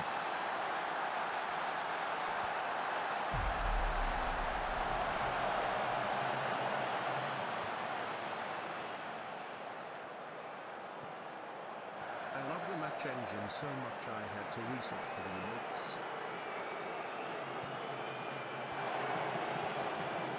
Oh, Moreno!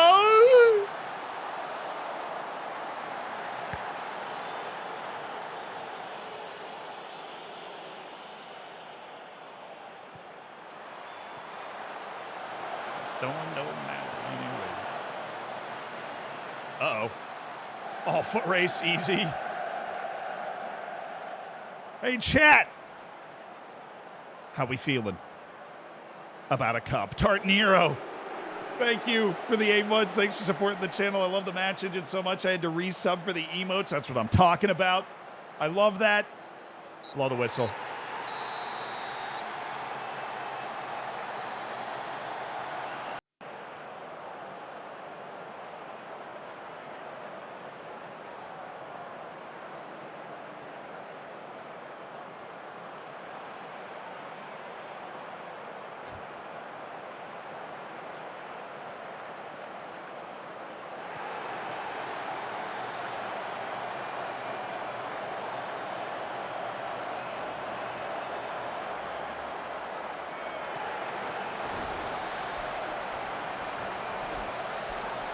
Come on, lads! 3-0 in the Soweto Derby.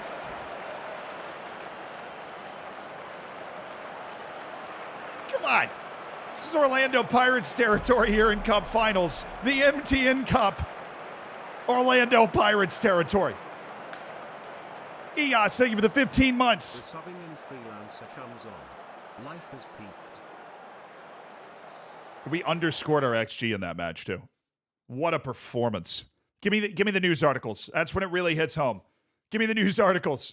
We lift the MTN Cup, the cup between the top 8 teams in South Africa, and we get $1 million freaking dollars. Oh yeah. Oh yeah. First time in 4 years, winning the trophy, breaking up Mamelodi Sundowns, you know, oh, we own South Africa. No, you don't. Come on. I'm here now. We might have lost a few league matches. Yeah, we're figuring a few things out. We're the champions of the MTN Cup. That means something. Oh, you know what else I need? You want to pour water on my head? Nope, you're good. Now. Mother, I require your services. Hold on. Hold on. Hold on. Stand there. Here? Yes. Okay. Now pour, Mombot! This is so fun! Oh, it's so cold! Oh! Oh!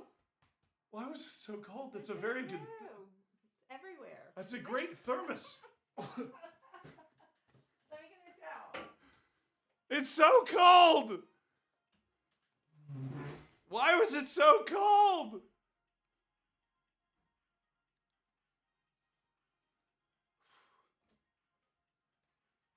Thank you. It's so hot in here. You want to open the window? It is very hot in here.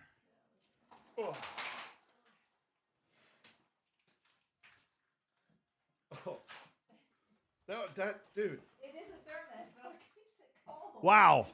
That thing is a thermos. Yes. It kept that water like I just had refrigerated water just dumped on my head right there. Oh, Mombot though, thank you for the water. We won a trophy, chat. We won a trophy, and to me, that's a good day on this Friday, Black Friday, the day after Thanksgiving. That is it for us today. We're going to find somebody to raid. Love you guys. Thank you for hanging out today. Stick around for the raid. Let's make somebody's day, but fist bump. Thank you. Oh, Mombot fist bump. We love to see it. Well, let's get a copy pasta together. Let's go make somebody's day now that I've had plenty of water dumped on my head this fine Friday. Thank you guys for chilling. Thank you, everybody, for subscribing today. Yeah, we're wrap up. All the family and everything. Don't want to take up too much of their time of the stream, but I'm so glad that we have the stream set up in Tampa, so I can come down for a few days and not have to worry about sprinting back up, so I can hang out with you guys again. You know. But thank you so much. Who we raiding? Let me figure out who we're raiding.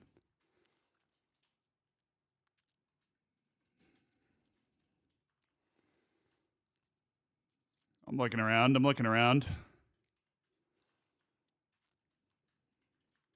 Do. Esoteric Cloud Surfer. Sure. Raiding somebody that just started their streaming journey. So be sure to moderate yourselves. Be nice, Spam. We'll get our spam going. And then how'd you get into streaming? How'd you start this? How'd you start that? Sorry, the camera's shaking. Mombot, or Mom, can you remind me to, we need to get a new thing. Okay. Just a new holder for a whole new holder for the camera. No, the light's great. Oh, okay. Yeah, but the setup is almost perfect. All right, guys, I will see you on, I think, Monday. I'm flying home from Tampa on Monday, but I'm going to try to stream before then. I don't know what time the flight is. I could just reschedule it to the evening. Yeah, I can't remember. I think it's the afternoon. It's definitely not the morning. Yeah, okay. So I should be able to stream from here on Monday, and then we'll be in New York. I'll be back home, normal stream setup. But you're not missing a stream, which is the beauty of this setup here, even around Thanksgiving. And I get to, let's be honest, the real beauty is I get to play my FM save even when I'm home. Don't tell her that. All right. See you guys. Have a good one. Have a great weekend on me, all right? Thank you so much for hanging out today. Bye. Bye. Hi.